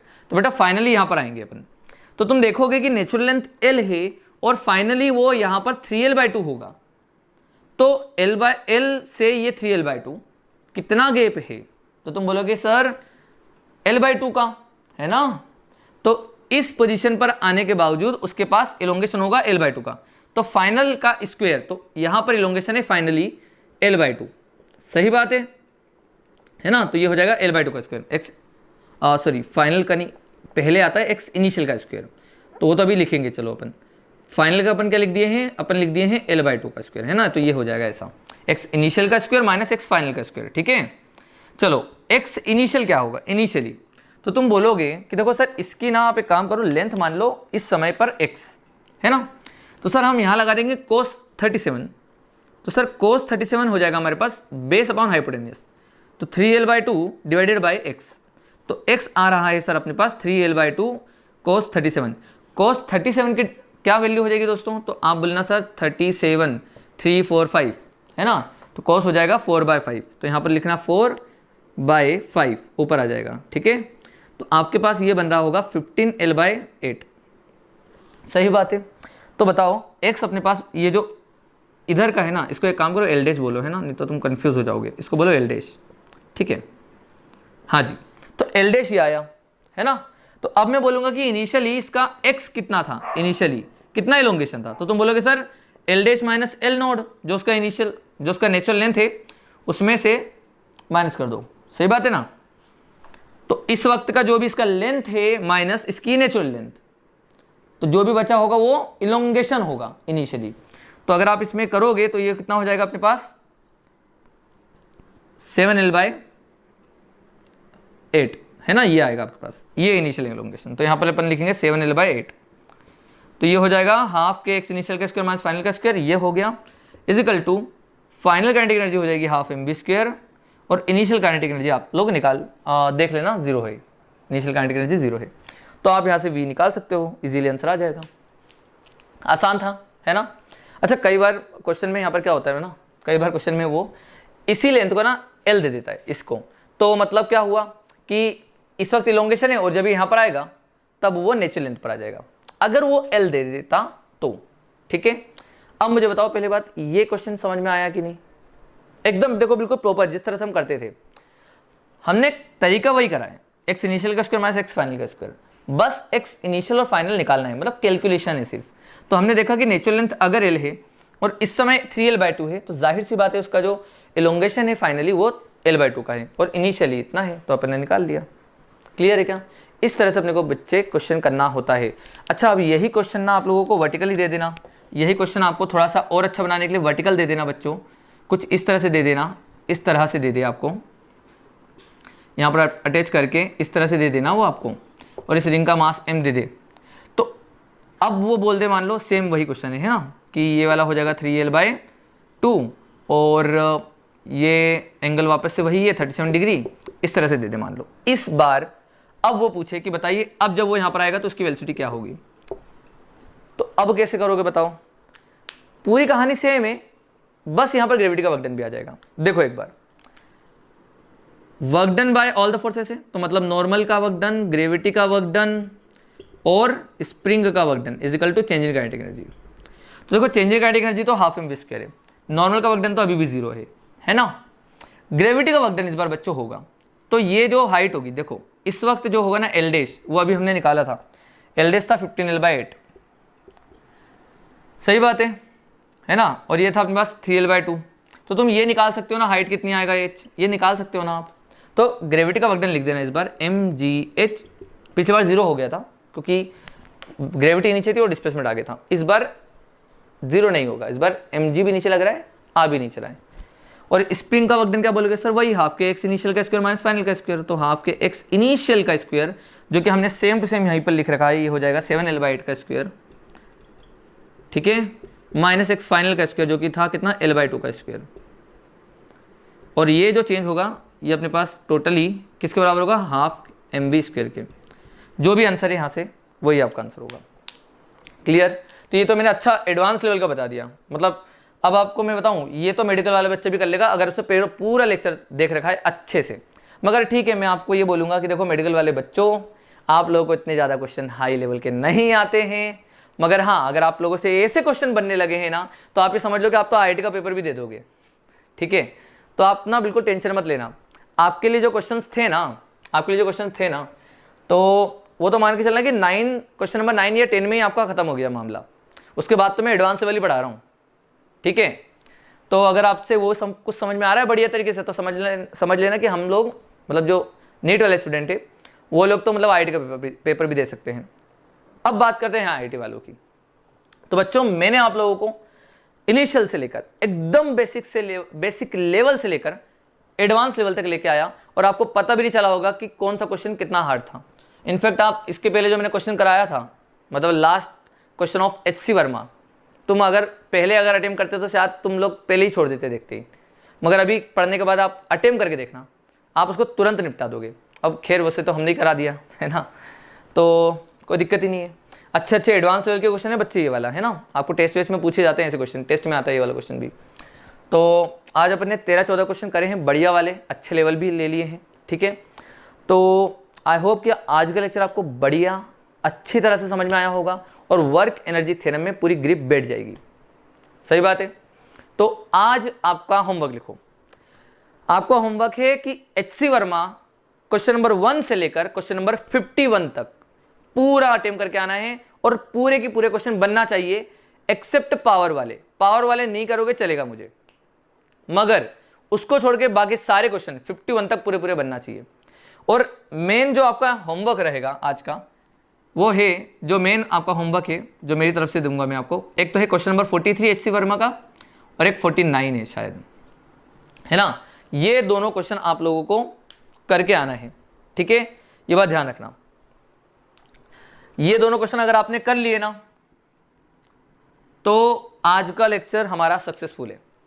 आप अटेम्प्ट करना बनता है तो ठीक है ना, क्योंकि इसमें तो अच्छा खासा लेवल है। ठीक है, वर्क एनर्जी थ्योरम आपको लगाना आता है, मगर कैलकुलेशन गलत ना हो वो आपको ध्यान रखनी होगी दोस्तों। ठीक है, तो चलिए दोस्तों, आज का लेक्चर मैं यहीं पर समाप्त करता हूं। अब मिलते हैं नेक्स्ट लेक्चर में। ठीक है, चलिए, थैंक यू।